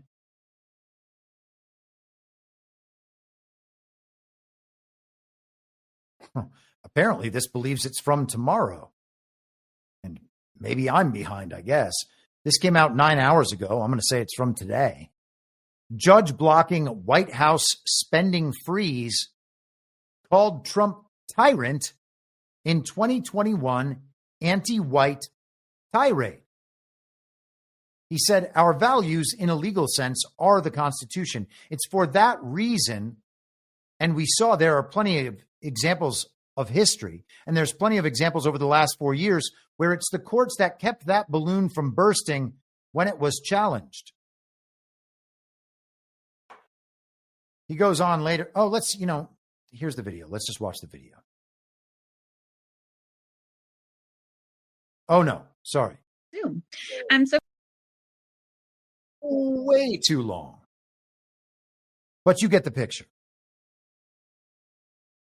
One of the woke judges serving under Biden calling Trump a tyrant. Now we're hearing from these people again as they are called into service to do whatever necessary to stop Trump from doing what he was elected to do. And we had plenty of previews of all of this in the year leading up to the fake election, throughout the fake campaign. We were being told by people like Mark Elias and others that there was going to be a lawfare apparatus put in place. They were going to challenge us not only in the streets, but they were going to challenge us in the courts, and they were going to challenge us in Congress and whatever else. Now we have an agency-wide resistance in various agencies throughout the government. Some of the inspector generals as well. Actually, I might as well go ahead and pull this up today. Today, the inspector generals that Trump let go are suing. This is CNN today. Government watchdogs fired by Trump sue to get their jobs back. The lawsuit, wait, hold on. Let me just see if I remember exactly. Let's just do this. I have my highlights. My highlights are gone. They say that Trump shouldn't have been able to fire them in late January without first notifying Congress, and that the White House ignored regulations around their removal that existed to protect them from political interference and retribution. Well, it doesn't matter if rules were set up to protect them from the president. This was part of course, their statutory authority, setting them up as independent agencies. They're not independent agencies because independent agencies are not a real thing. The independent agencies, I don't think I finished that point. Independent agencies are clearly set up to serve the global regime and the Uniparty outside of presidential purview, just in case the Uniparty had a president in place that was not doing what the Uniparty wanted. They want to make these things sound illegitimate and illegal so that if someone like Trump arises and doesn't care about their boundaries, well, then they can disqualify him in the eyes of the American people. And of course, that's what they're attempting to do.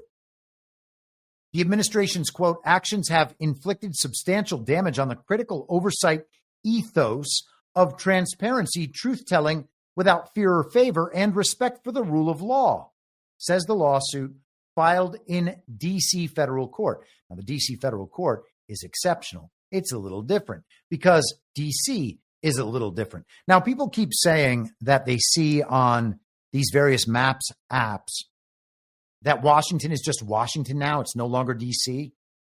That has to happen at some point. If it's happened already and we don't know about it, all good. I've heard that claim made. I don't think that claim can be proven simply by the app. I think it's probably right, but I don't know. The lawsuit is the latest among more than 4 dozen filed in federal courts to challenge swift, early executive actions by the Trump administration. Many of the lawsuits, like Wednesday's, allege that Trump's White House is depriving Congress of some of its power. No. The IG's case adds to a pile of challenges from government workers the Trump administration has removed from various posts, especially those in independent or non-political roles. Trump has plenary authority throughout the executive branch. That is what the American people gave him a mandate to do. Okay? So we get down here to the end. Those whom Trump fired include IGs at crucial departments, including Defense, Health and Human Services, and Veterans Affairs, who say their work has saved the agencies millions of dollars.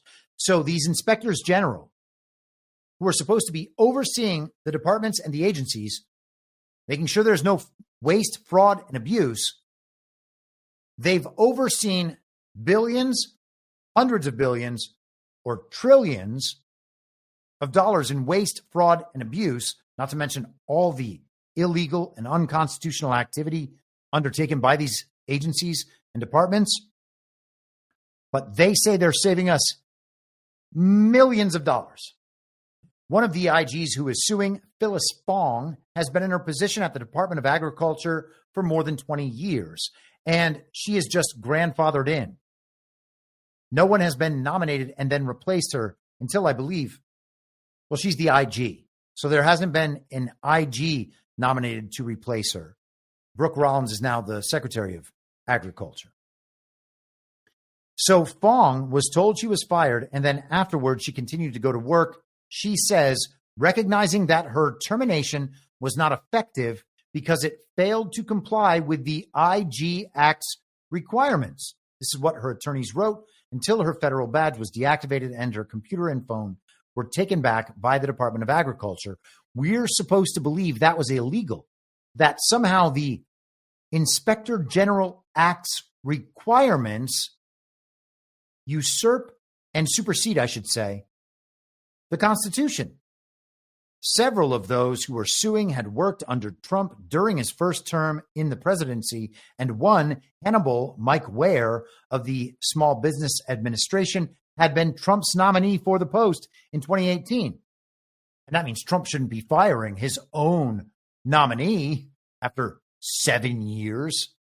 The other IGs who are suing are Robert Storch of the Defense Department and a bunch of other guys. Well, Robert Storch, there's been a lot of talk about him over the years in our community. And apparently he's a great guy, or some believe. And maybe he's not. But regardless, he was fired from his role as Inspector General at the Defense Department.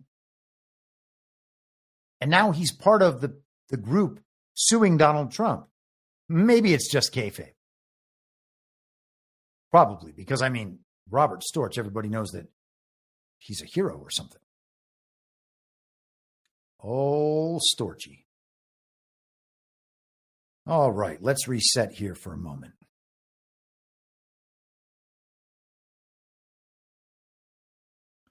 Checking to see if I missed any rants. Checking to see if I missed any comments.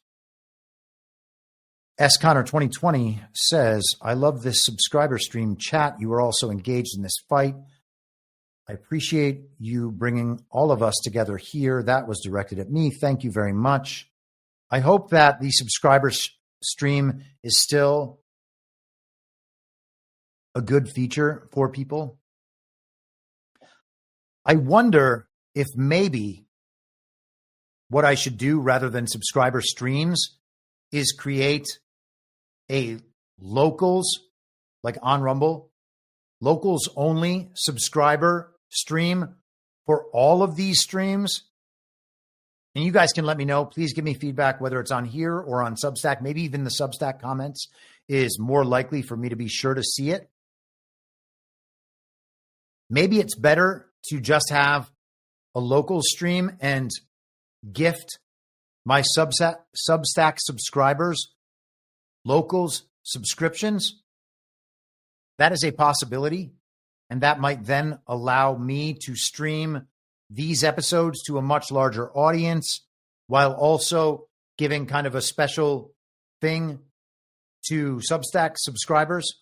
I'm very conscious of trying to provide something extra for Substack subscribers because that's what's kept me going for these last nearly 5 years now. Rumble Me says we will have to join locals. Yes, you would, but I'm saying in a free subscription scenario. So I know maybe it sucks to have a subscription to an extra app or an extra website. Maybe that's a problem. By all means, let me know what the feedback is. If that's not the right solution, we'll find another solution. It's just a proposition I am making right here and right now that I have not put a whole lot of thought into. So if you don't like it, all good. Let's go to Jamie Raskin, Friar Cuck himself.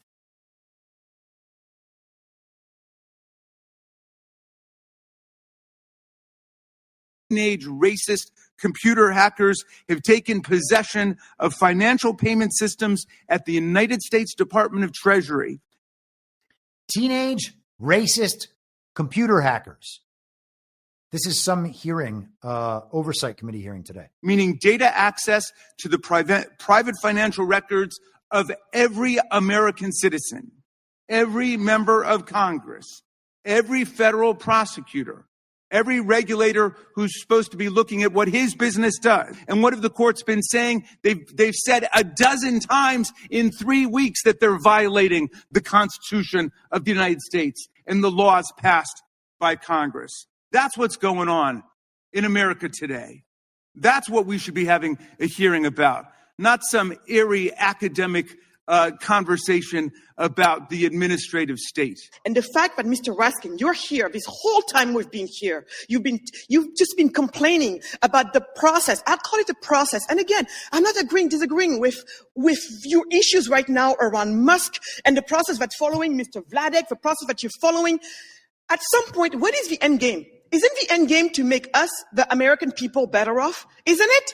Isn't it? No, I hear you saying that the stuff that would make us better off doesn't matter. All you care about right now is a process of Musk and his associates are not doing this the right way. Is the goal moral and right or not? If you say it is, as I think you should be saying, then the fight shouldn't be about, we need to take Musk down or Trump down. Let us rethink that if you want, but keep your eye on the ball, and your ball should be me. It should be me. I'm sorry. It should be me. Yeah. It should be me. How do we make me better off? Thank you, Mr. Jordan. You bet. And by me, you mean the American people. That's what I mean by that. That was a great comeback. Cheers to that lady. I don't know who she is. She's exactly right. But the reason I bring that up, aside from the entertainment value and the principle expressed in that video, is Jamie Raskin himself. Because Jamie Raskin has a wife named Sarah Bloom Raskin, who's got her own interesting stuff going on.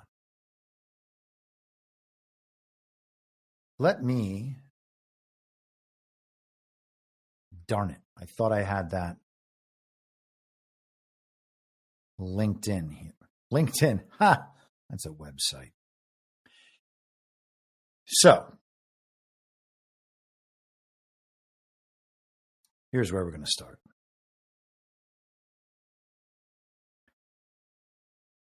In 2022, in February of 2022, Jamie Raskin's wife, Sarah Bloom Raskin, was a Joe Biden nominee. The fake president, Joe Biden, went out and said to the American people, we are going to give Friar Cuck's wife an important position. This is from Breitbart. This is just a picture, not the whole article. Representative Jamie Raskin allegedly violated Stock Act by not disclosing wife's $1.5 million stock payout. Starting to sound like his pal, Nancy Pelosi. Joe Biden nominated Raskin's wife, Sarah Bloom Raskin, for vice chairwoman of supervision at the Federal Reserve. A vital financial position, Raskin's wife previously served at the top levels of the U.S. Treasury and the Federal Reserve during former President Barack Obama's administration. Now, Jamie Raskin's dad is an old school communist, and we have gone through that a number of times, so I don't want to rehash all of that. This is one of the headlines from CNBC back in 2022. The Fed is about to see a lot of new faces. What it means for banks, the economy, and markets. President Biden is expected to nominate Sarah Bloom Raskin. And there she is. The article says, of the three, Raskin is, there are other candidates mentioned as well. Raskin is thought to be the biggest change agent. She is expected to take a heavier hand in her prospective role as the vice chair for bank supervision, a position until December that had been held by Randall Quarles, who took a lighter touch. But while Raskin could ramp up the rhetoric on the financial system, there are questions over how much that actually will translate into policy-wise. She's a former regulator. She knows this stuff. This is not something she's going to screw up, said some guy at some advisory firm, a former Fed researcher. The bankers will be surprised that the rhetoric is going to be maybe a bit more extreme, but the substance, what are they going to do to these guys? It's not like they take a lot of risks. Okay, maybe they don't need to take risks because they've always been so happy to simply slowly implement the regime's agenda in whatever agency they are tasked with running. Now, last night, my online pal, who I do not know, who goes by, maybe I do know, or maybe I met her at Garden, just don't recognize the screen name. In fact, maybe that is what it is. She goes by Moron Mama, which I find amusing. She let me know about Sarah Bloom Raskin and brought up Sarah Bloom Raskin's page at Duke University Law. And in addition to this link, which you will find in the info stream, she said, look who is a Rubenstein fellow. She has a lot of power. Federal Reserve Board of Governors, Deputy Secretary of Treasury, Climate Change Boards, Senior Fellow at Duke Center of Risk, etc., etc. But she is a Rubenstein Fellow. That would be the David Rubenstein Fellow. As a Rubenstein Fellow, Raskin collaborated with faculty across the university to improve understanding of markets and regulation. She led an agenda focused on shaping a new relationship between regulation and resilience in financial markets and deepening understanding of the management of systemic risks from diverse sources such as financial instruments, cyber breaches, and climate events. Her private sector experience includes having served as managing director at the Promontory Financial Group, general counsel of the Worldwide Retail Exchange, and at the law firms of Arnold and Porter and Mayer Brown. Earlier in her career, she served as banking counsel for the U.S. Senate Committee on Banking, Housing, and Urban Affairs. Now she's doing Regenerative Crisis Response Committee, all sorts of globalist-oriented stuff.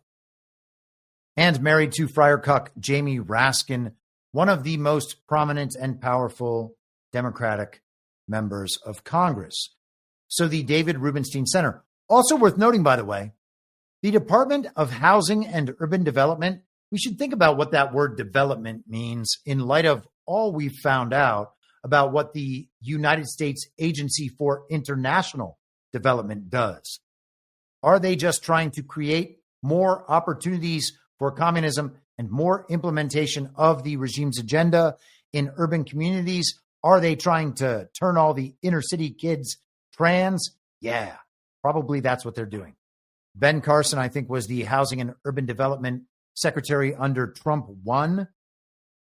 So no offense to Ben Carson in any way whatsoever, but I imagine he was probably in there trying to figure out what exactly was going on with an organization like that. Why do we have housing and urban development planned by the federal government? Does that seem like something the federal government can or should be doing? Why are they planning urban development?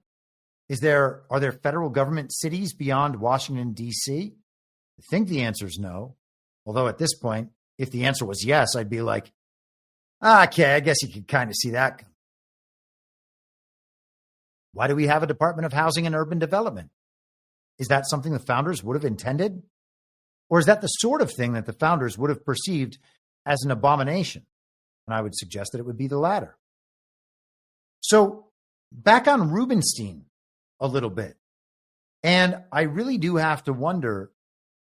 I don't have to wonder. I think it's pretty clear, actually, that the Rubenstein move over the weekend with the commensurate move to remove the archivist from the National Archives, I think all of this is coordinated. I think that this is a major. Let's put it this way. Let's backtrack for just a second.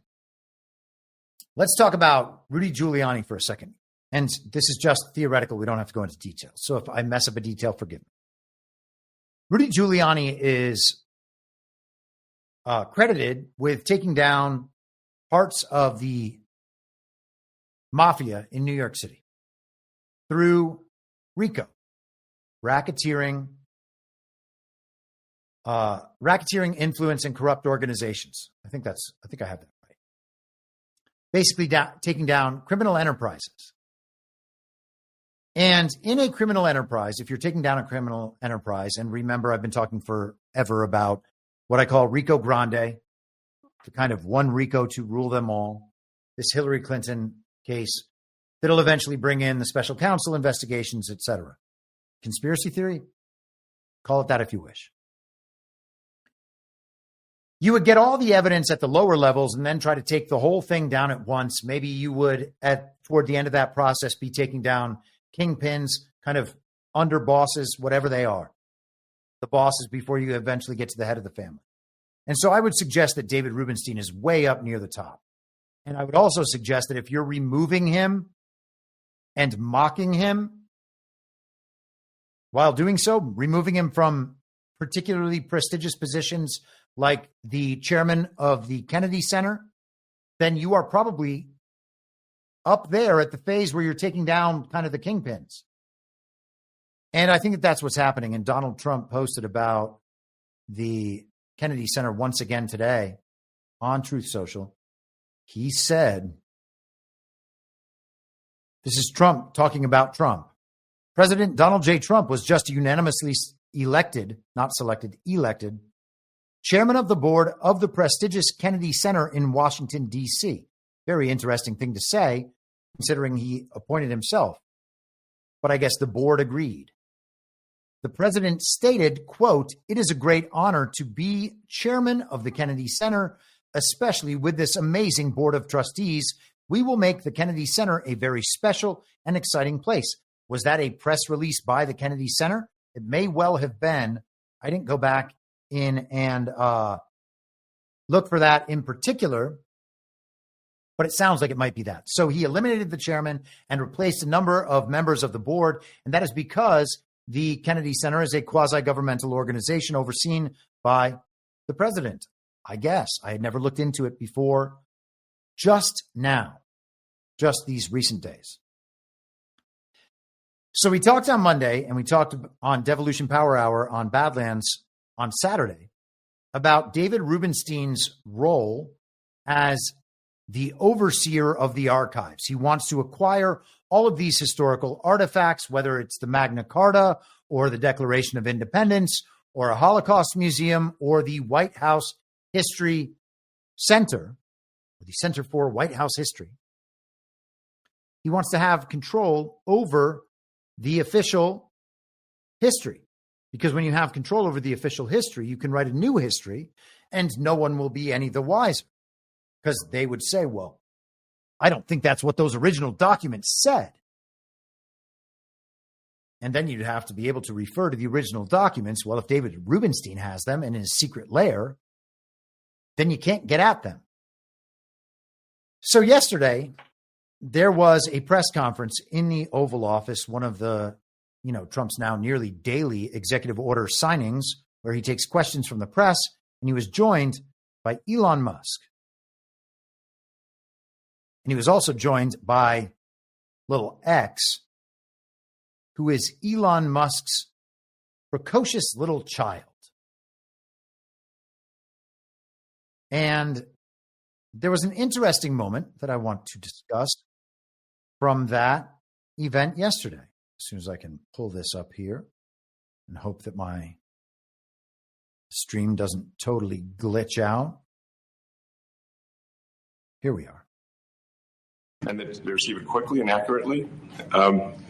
Also, another crazy thing. So, one of the things is like we are trying to sort of right-size the federal bureaucracy, just make sure that this. Obviously, there need to be a lot of people working for the federal government, but not as many as currently. So we're saying, let's if people can retire, with full benefits and everything, that would be good. They can retire, get their retirement payments, everything. And then we were told, this is actually, I think, a great anecdote, because we were told the most number of people that could retire possibly in a month is 10,000. We're like, well, why is that? Well, because all the retirement paperwork is manual on paper. It's manually calculated, then written down on a piece of paper. Then it goes down a mine.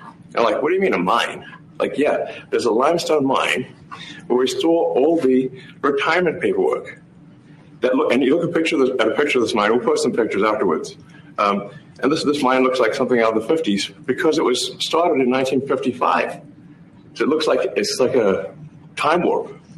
And then the speed, the limiting factor is the speed at which the mine shaft elevator can move determines how many people can retire from the federal government. And the elevator breaks down sometimes, and then nobody can retire. Doesn't that sound crazy? There's like 1,000 people that work on this.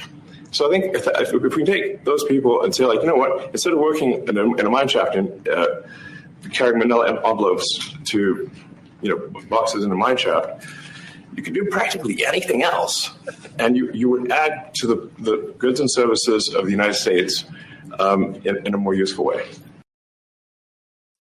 So a limestone mine shaft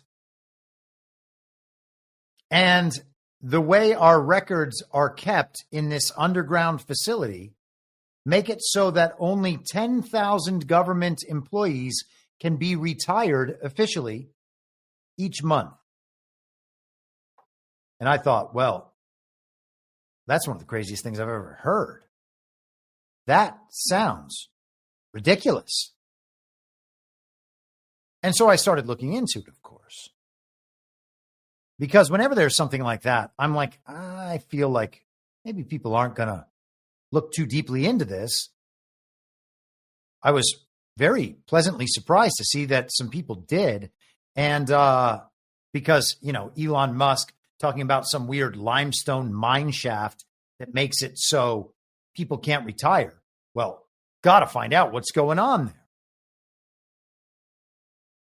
And so today, Laura Aboli posted this video that's like 6 minutes long. So I'm going to take a little break. I'm going to put this video up, and then we're going to come back and discuss this video. Here we go. Secrets, even some information on you hidden away. Carried around by trucks like these you might have seen on local roads or highways, but do you know where they're going? Como 4's Mary Nam traveled across the country to find the answers. When it comes to protecting national secrets, the government goes deep underground, a virtually indestructible mine filled with files, patents, and secrets. It's the place Bill Gates chose to protect some priceless artifacts. And I got to see what few eyes have seen inside Iron Mountain. Drive an hour north of Pittsburgh, Pennsylvania. It's rural, rolling pastures, lazy cows, not much to see. Or so you think. There's security cameras all out here. Yes. Iron Mountain is one of the most protected places on Earth. The Yellow Gates guard an abandoned mine, 3 miles long and 2 miles wide, 220 feet underground, with vault after vault of historic treasures and government secrets. What we have in here, these rooms are between 25 and 30,000 square feet each, about 600 feet long. This is where we store boxed premium hard copy at this underground facility. Just paper, the good old-fashioned paper document. That is correct. It's what's on those papers that makes them incredibly important. This is where the government keeps patents of countless inventions. The Social Security Administration is here. If you're a retired federal employee, your file is down here too. There's an endless maze of dark corridors that stretch into blackness. Vaults don't hold fancy jewelry or rare paintings. Vice President Chuck Dowdy tells me it needs to be worth a whole lot more. So we are looking at the future home of... This will be the future home of Smithsonian Institute, one of their records facilities. Iron Mountain guards real records, too. More than 700,000 original master tapes of some of the most famous and hard-to-find audio recordings. We have Frank Sinatra's original single, Night and Day. Night and day. These are the recordings used to make the CDs we buy at the store. From Michael Jackson's studio masters to Seattle's own Dave Matthews Band, even the king himself. Here's an older Elvis with some tunes on it. There are dark secrets in the mountain, too. The charred evidence from United Flight 93 brought down by terrorists on 9/11 is heavily guarded in one of the underground vaults. It's no secret who their biggest client is. The biggest client by number of employees would be sections of the federal government. There are branches of the government I've never seen before, like the U.S. Investigation Services. But Dowdy is very tight-lipped about who does what and what's stored within these walls. Do you ask them, what do you want us to hold for you? We do. And actually, our customers are very forthright in telling us whether they want us to publicize their names or they don't want anybody to know their names. 95% of their customers demand complete secrecy, and guarding the information is Iron Mountain's greatest strength.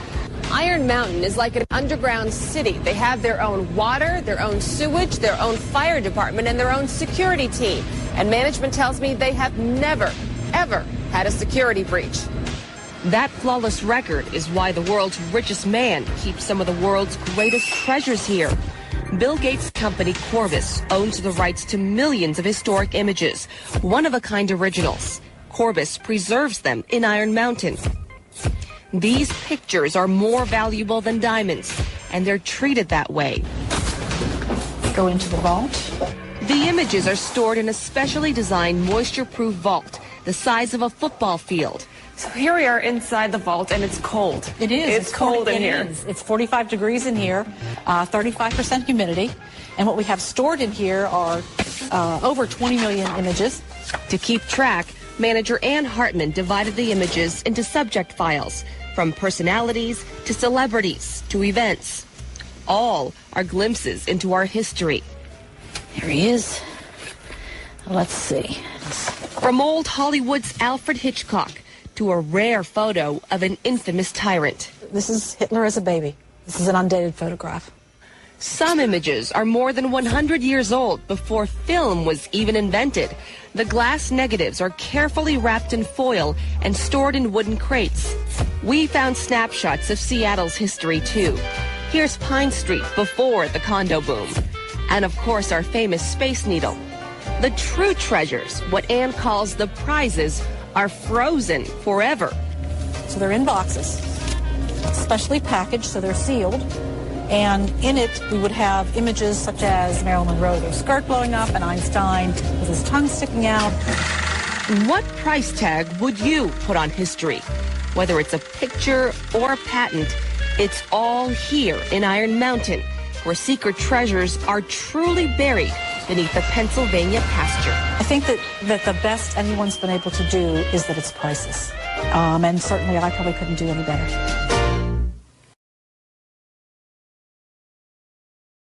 So how about that? So I kept going with this today, and the first thing, as soon as I got into it, the first question I asked, of course, was, does David Rubenstein have any connection to this place? And I'll get to that in just a second. But here is Ezra Cohen-Watnick's post on this morning, or maybe last night. No, this morning on X, formerly Twitter. Well, let's go to the Doge one first. It said federal employee retirements are processed using paper by hand in an old limestone mine in Pennsylvania. 700 plus mine workers operate 230 feet underground to process approximately 10,000 applications per month, which are stored in manila envelopes and cardboard boxes. The retirement process takes multiple months. Okay. So Ezra says, looks bad, Elon Musk, but wait till you see how historical paper classified records are handled and stored. Unlike retirement records, many of these records are still of use to national security if we could readily access. Ask the IC the per-page cost of digitizing classified records. Now, that is all very interesting, particularly with his role in declassification. Now, I joked about this morning in a post I made highlighting Ezra's post, that it was very much like the last scene in the Raiders of the Lost Ark. And it is exactly like that. Let's start right here.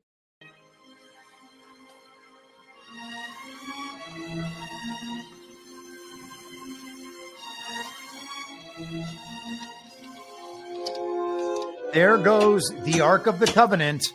Oh, it's all being boxed away, this amazing treasure.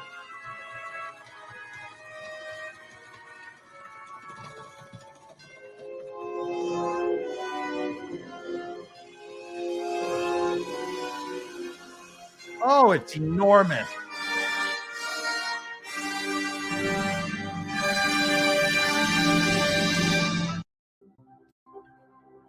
The Nazis went and tried to steal the Ark of the Covenant. They had it. The Nazis are always trying to round up all of the history. It's got nothing to do with David Rubenstein, of course, even though Hitler's picture is down there. Never, never, never. Right? Never. Even though Paulina Luna's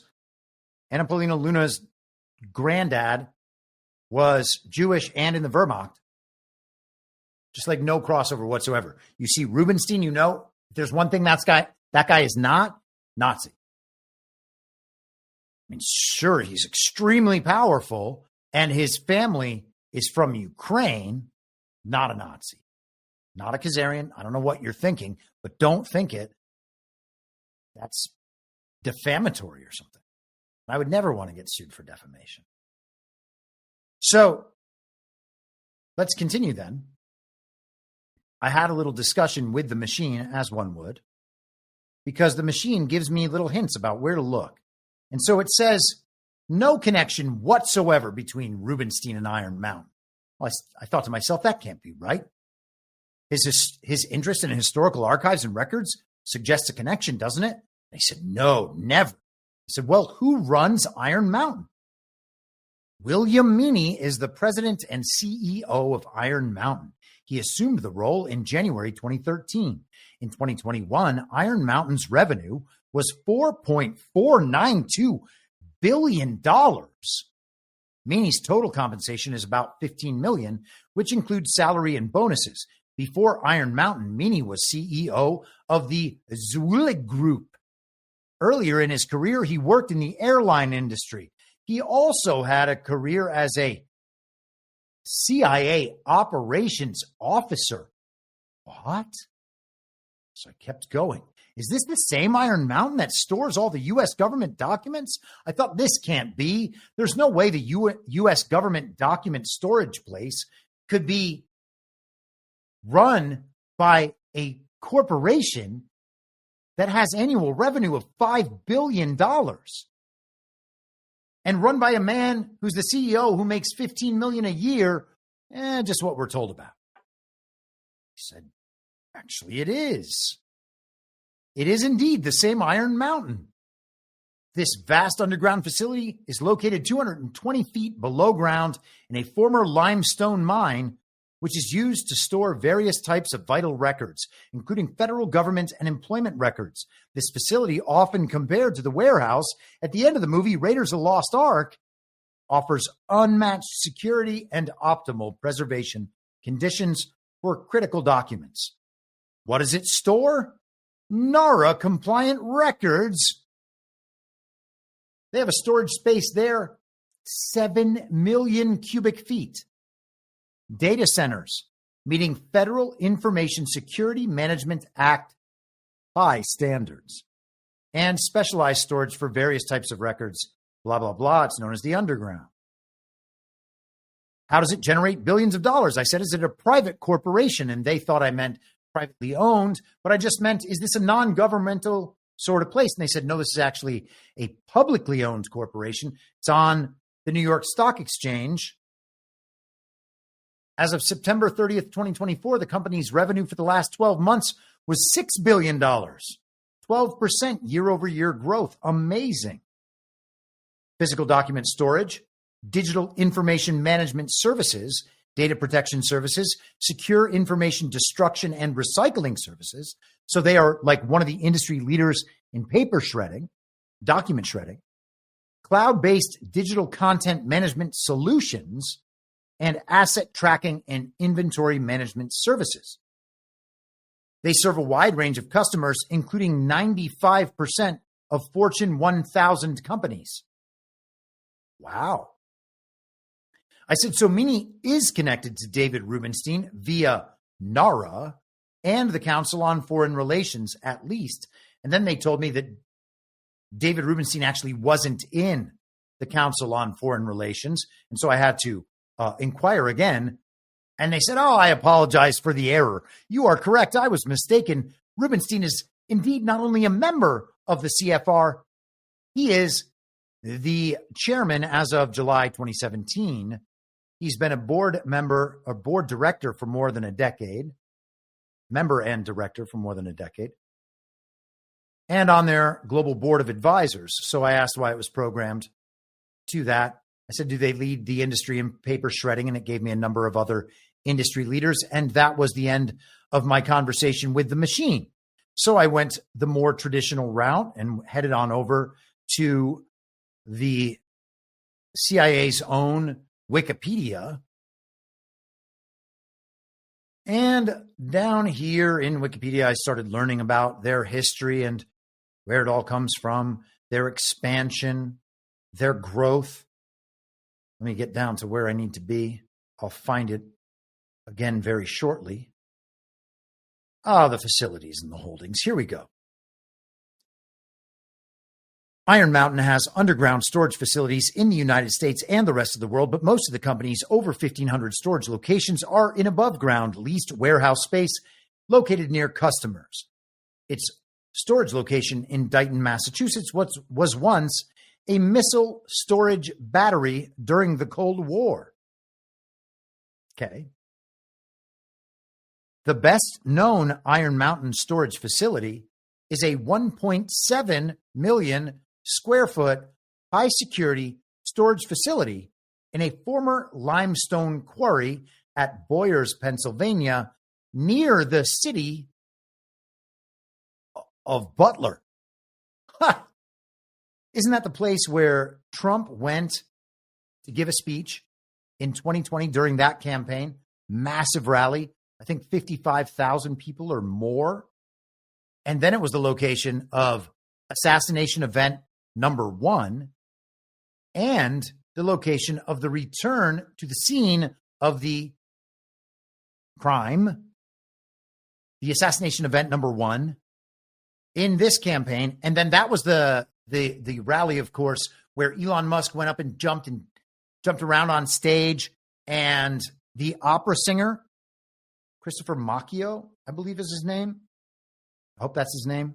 He came out and sang after that rally speech. And during his performance, JD Vance, the non-successor, was down off to the side giving a live, super based and red-pilled interview to, I guess, some people who were around, making sure that there was a final word on the entire rally, not the opera singer that Trump brought to entertain people, but instead the non-successor giving his own performance again to put a final word after Trump's final word at the end. The company also stores the wills of Princess Diana, Charles Dickens, and Charles Darwin. Thank goodness it's in safe hands. Now, I also noticed this about the CEO, a man named William Meaney. This is from Iron Mountain's own website. So here he is, earlier in his career, the CEO of South African vaccine producers, the CIA operations officer mentioned once again, the Council on Foreign Relations, you got it right there, and also on the board of directors of the State Street Corporation. How about all of that? Iron Mountain. What a place. Isn't that all kind of incredible? We are just being given these little hints and secrets. Okay, let us continue, and I'm going to try to go through one more. I'm going to try to do one more segment, and we'll see if I can complete it in a half an hour. If I'm really on my game, maybe I can get it done.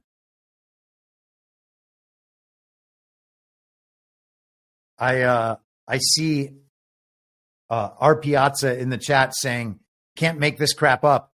Every time I see that now, the only thing I can think, and no offense, the only thing I can ever think is, yes, they can. And most of this stuff just is made up. That one I don't believe is made up. You might actually be right about that one. You can't make that up because it would require a massive limestone mine. It's incredible. Polymath had a Rumble rant here earlier. I want to make sure that I don't miss that. He said, your subscriber streams are great, but whatever you think, all your content is fantastic, my friend. Thank you very much. $10, Polymath Anon.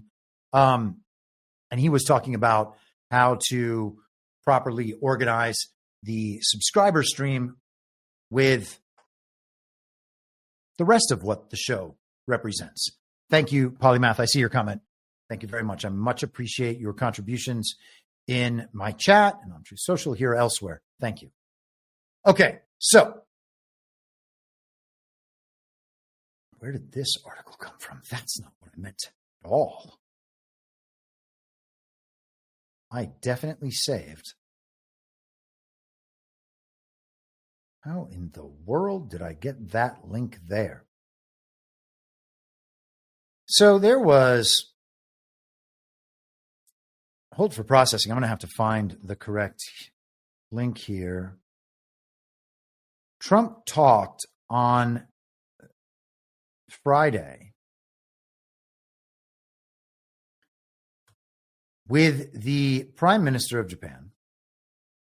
And on Saturday, the New York Times published a headline about their discussion concerning rare earth minerals.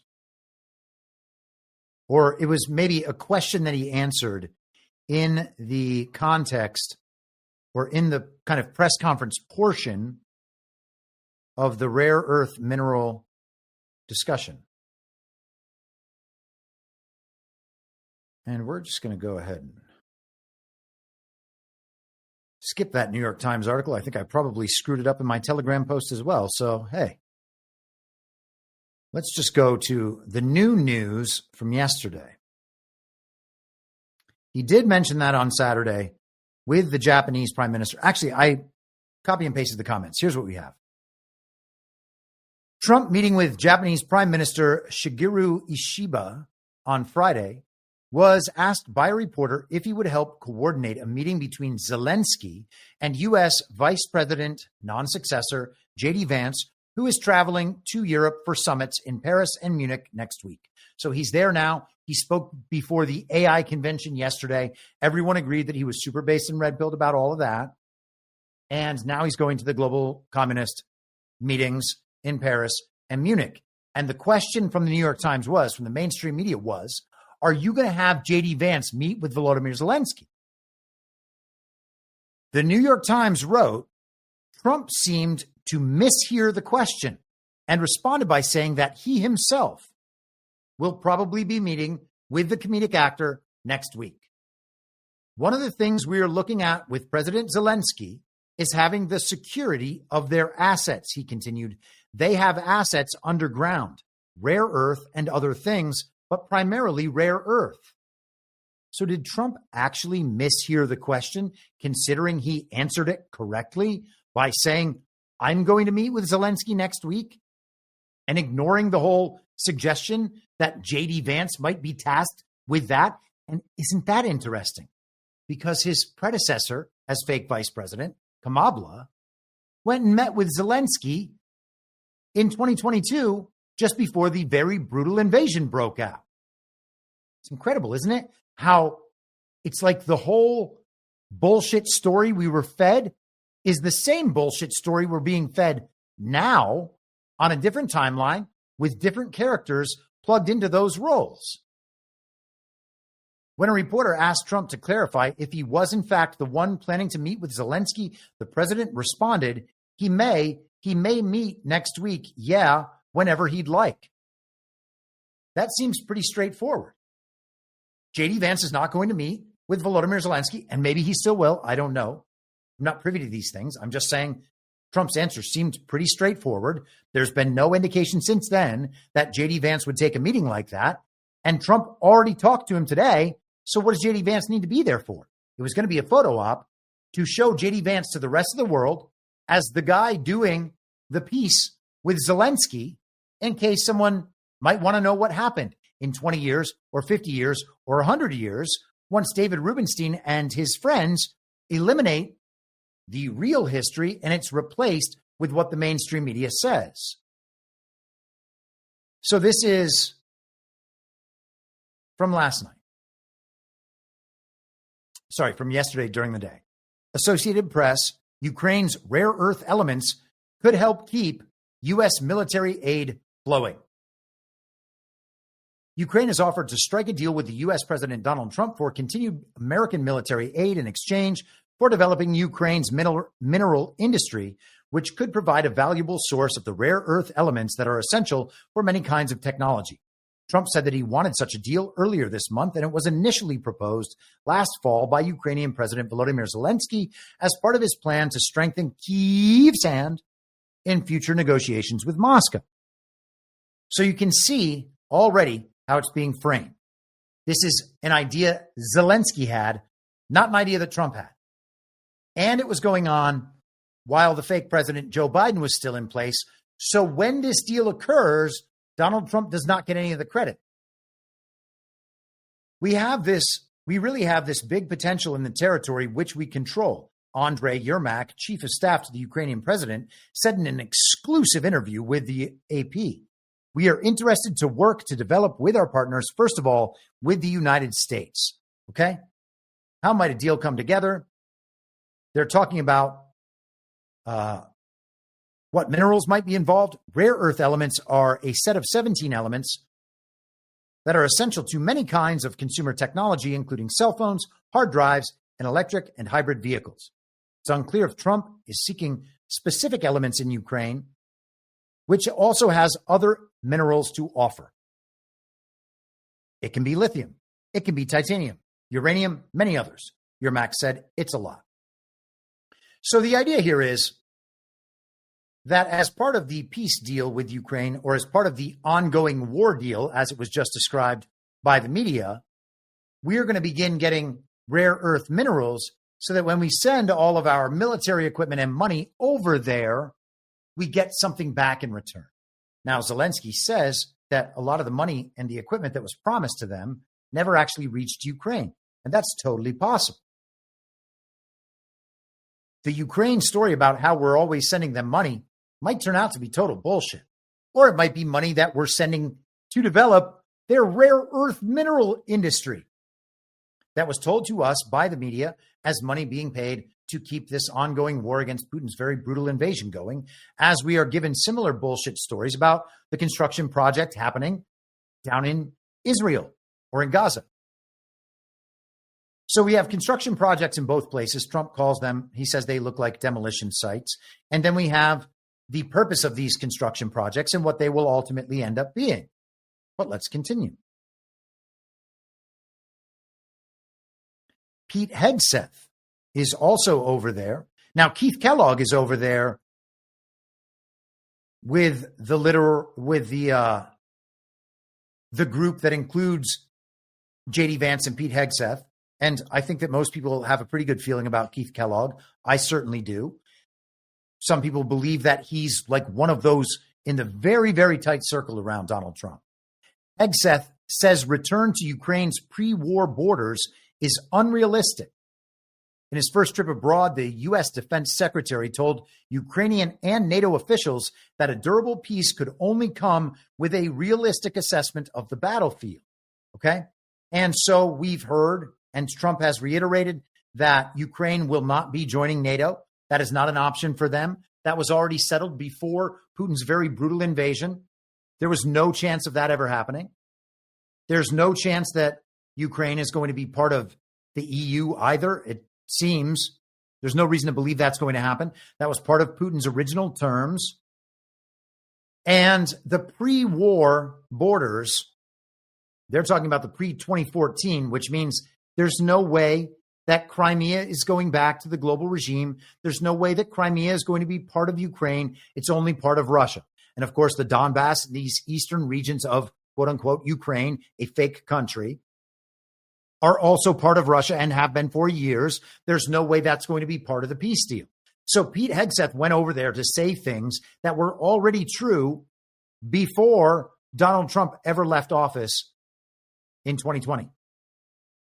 Amazing, isn't it? Thank goodness we have a TV character appointed as Secretary of Defense to be able to tell the mainstream media this and to be able to tell the European counterparts this so that the media can portray this as being something done by JD Vance and Pete Hegseth.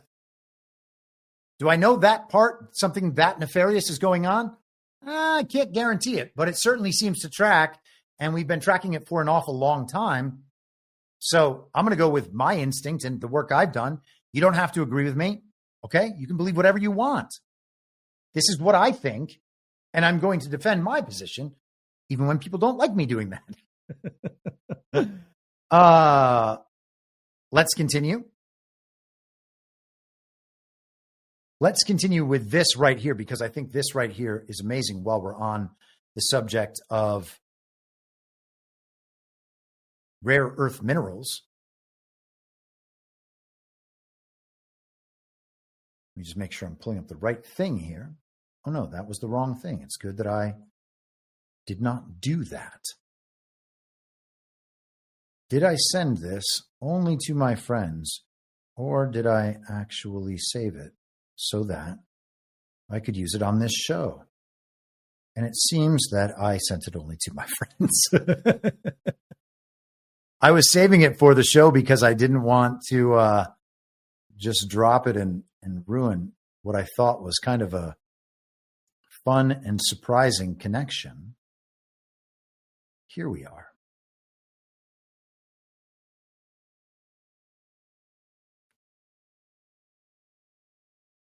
Hold for processing. We are almost there.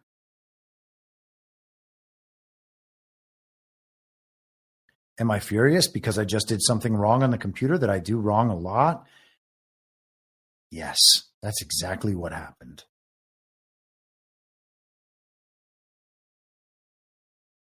But here we are. It's all cured. Good as new.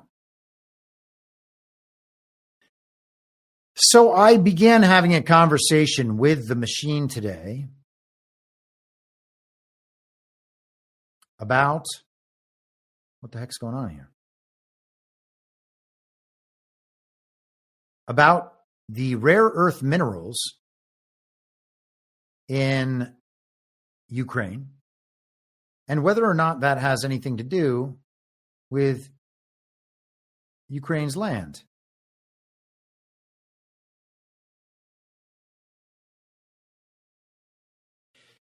That screen share is not going to work, apparently. So we'll go directly to the machine. I'll pull this up.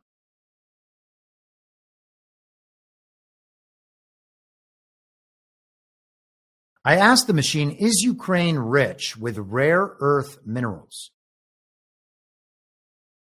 And the machine said yes, and we had a little back and forth.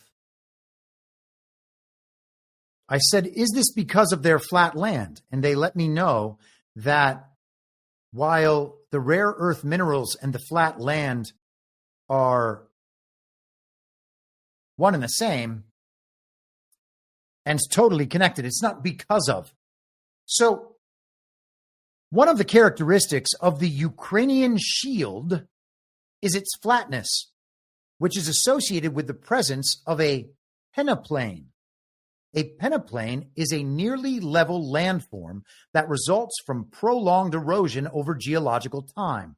The Ukrainian shield, as part of the East European craton, is an uplifted block of Precambrian basement rocks that rises above surrounding plains of younger sediments. Its surface has been shaped into a peneplain due to its geological stability and long-term erosion process.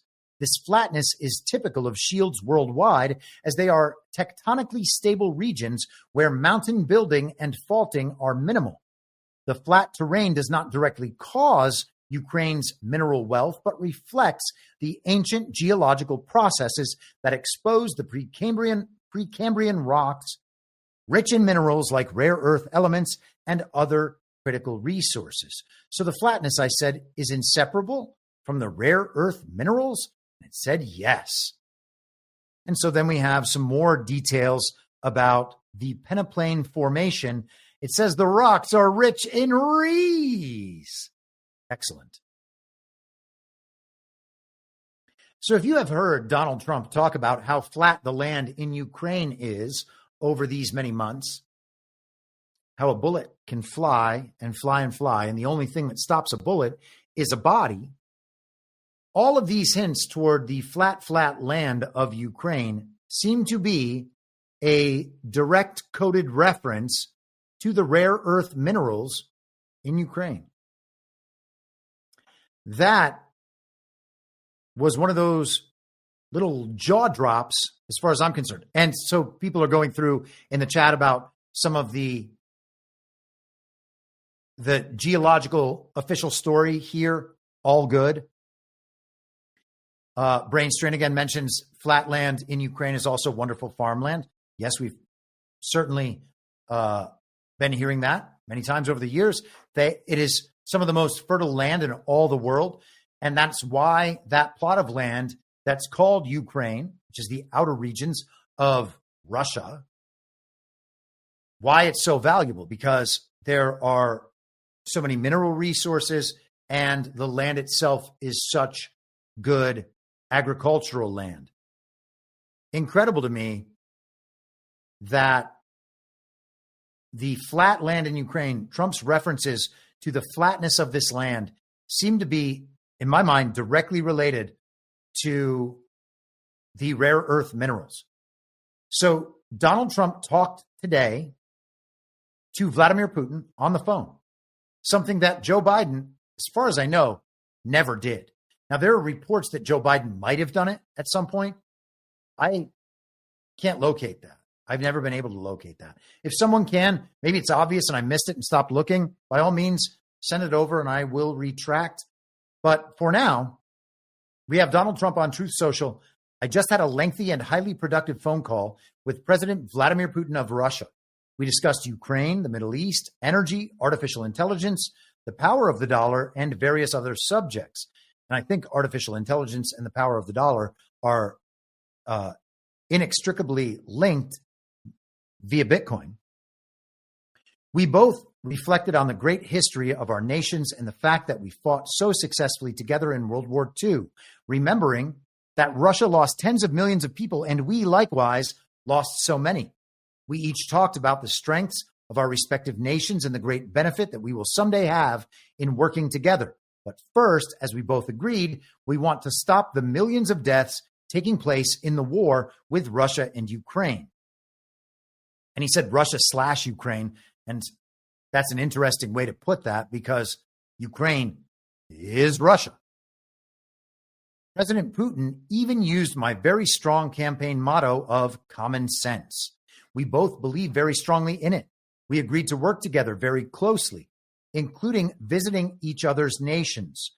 We have also agreed to have our respective teams start negotiations immediately, and we will begin by calling President Zelensky of Ukraine to inform him of the conversation, something which I will be doing right now. I have asked Secretary of State Marco Rubio, Director of CIA John Ratcliffe, National Security Advisor Michael Waltz, and Ambassador and Special Envoy Steve Witkoff to lead the negotiations, which I feel strongly will be successful. And worth noting, Steve Witkoff led the negotiations for the so-called hostages down there at the other construction site in Gaza. Millions of people have died in a war that would not have happened if I were president, but it did happen, so it must end. No more lives should be lost. I want to thank President Putin for his time and effort with respect to this call and for the release yesterday of Mark Fogel, a wonderful man that I personally greeted last night at the White House. I believe this effort will lead to a successful conclusion, hopefully soon. Wonderful. So the President of the United States is talking directly to the President of Russia. And they are talking about Russia/Ukraine. He then did speak to the comedic actor. I just spoke to President Volodymyr Zelensky of Ukraine. The conversation went very well. He, like President Putin, wants to make peace. We discussed a variety of topics having to do with the war, but mostly the meeting that is being set up on Friday in Munich, where Vice President JD Vance and Secretary of State Marco Rubio will lead the delegation. Okay. So is that going to include Vance and Zelensky directly? Quite possibly. It might just be representatives, who knows? I hope that the results of that meeting will be positive. It is time to stop this ridiculous war where there has been massive and totally unnecessary death and destruction. God bless the people of Russia and Ukraine. Okay? So he's now talked to both of them.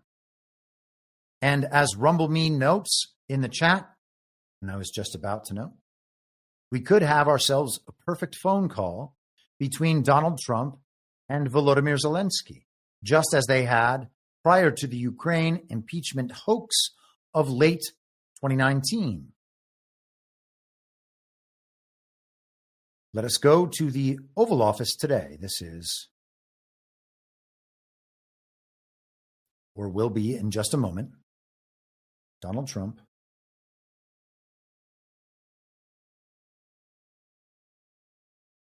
I really do hope that at some point next week, all of this will be considerably smoother, as I don't have to wait for my old computer to load other videos and apps. Here we are.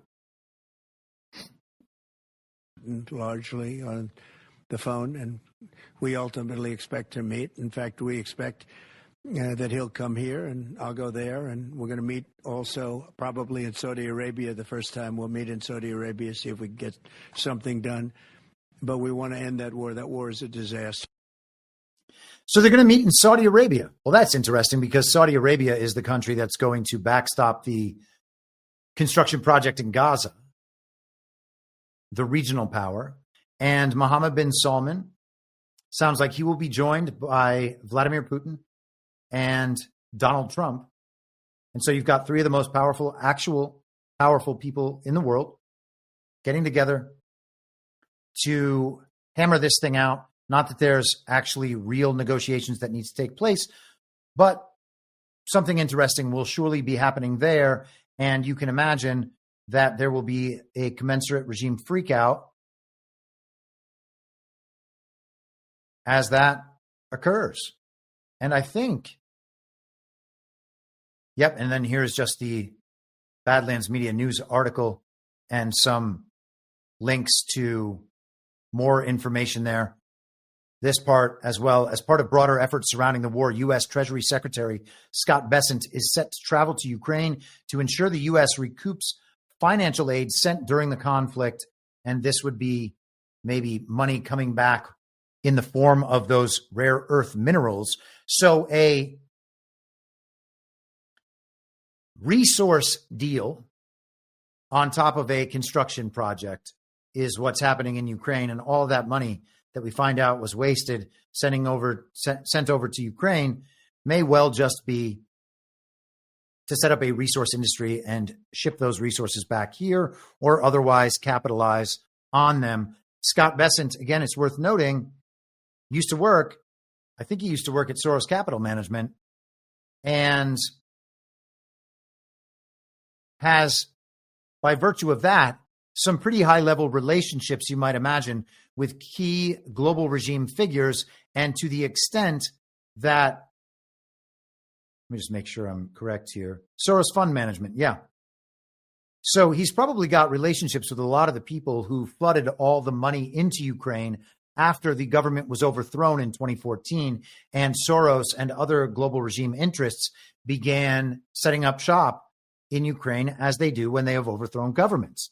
So Scott Bessent may have some firsthand experience with at least the negotiations here. And, you know, you can take that in a bad way, but I don't necessarily mean it in a bad way. It's entirely possible that people have switched sides. They've seen the light and come to the side of the good and the righteous rather than the evil globalists. And their inside knowledge is being reapplied to this new cause. So no aspersions cast, just fleshing this out in its fullness, as we're supposed to do. So I think somehow I actually made it through all the subjects I wanted to talk about today. And I'm still a few behind from the other day. But one of the great things that happens when you get a few behind is that sometimes they don't matter anymore. Like, for instance, everybody basically understands that the nonsense about the Josh Shapiro role in assassination event number 1 was not really worth paying attention to. And you could know that very simply by understanding that assassination event number 1 already has a lot of things wrong with it. So if a story comes out that layers on to assassination event number 1, the official story within the central narrative actually being true, well, that story layered on is not going to be true. You can just ignore it. And when you're thinking, oh, come on, you can't ignore it without at least looking into it, I promise you that you can. Because I do that over and over and over again. And it's not like I'm hiding that I do it.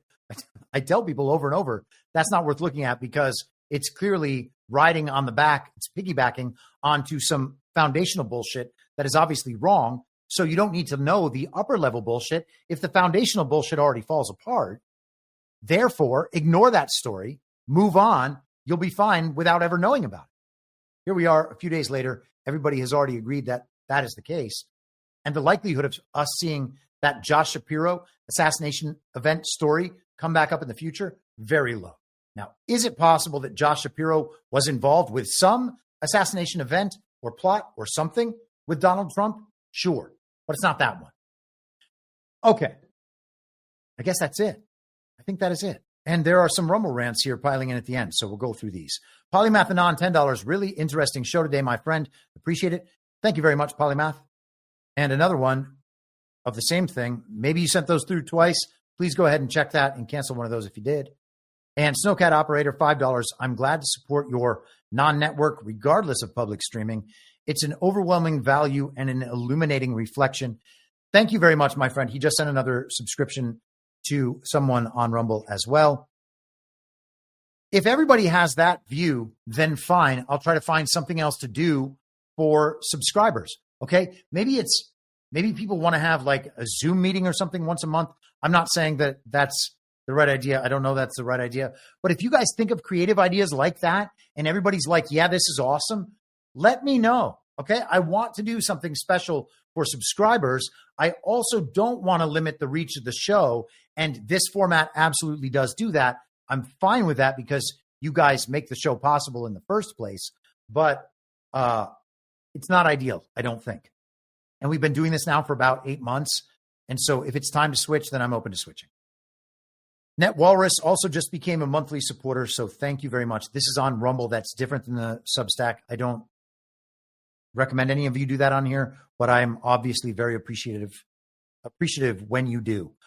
Someone I saw earlier asked, I think it was Brain Strain again, about whether or not the thumbs up on these videos help. The answer ultimately is yes, but it's mostly no. Okay, I'm not at the point with the size of my show where the thumbs up are going to get me on a leaderboard or anything, but this feed, this exact show will go publicly available on Sunday morning, and then theoretically at least the thumbs up will help then. So whatever, do what you want. The thumbs up do absolutely help on the public streams, and those public streams are growing every week, which is awesome. So with that, I will see you all on Friday for a public stream at 3 p.m. Eastern. I'll be back on Friday at the same reasonable time on the same reasonable podcast network. I don't have a network. Masks and lockdowns don't work. They lied to you about a pandemic, and Joe Biden was never president. Well, what? You know who I am, don't you? Well, you ain't Fiona Apple, and if you ain't Fiona Apple, I don't give a rat's ass. Ah! And what's wrong with being an angry prophet denouncing the hypocrisies of our times? What do you think, Max? Do you want to be an angry prophet denouncing the hypocrisies of our times? Yeah, I think I'd like to be an angry prophet denouncing the hypocrisies of our times. It's not true. It's more true than I would perhaps prefer.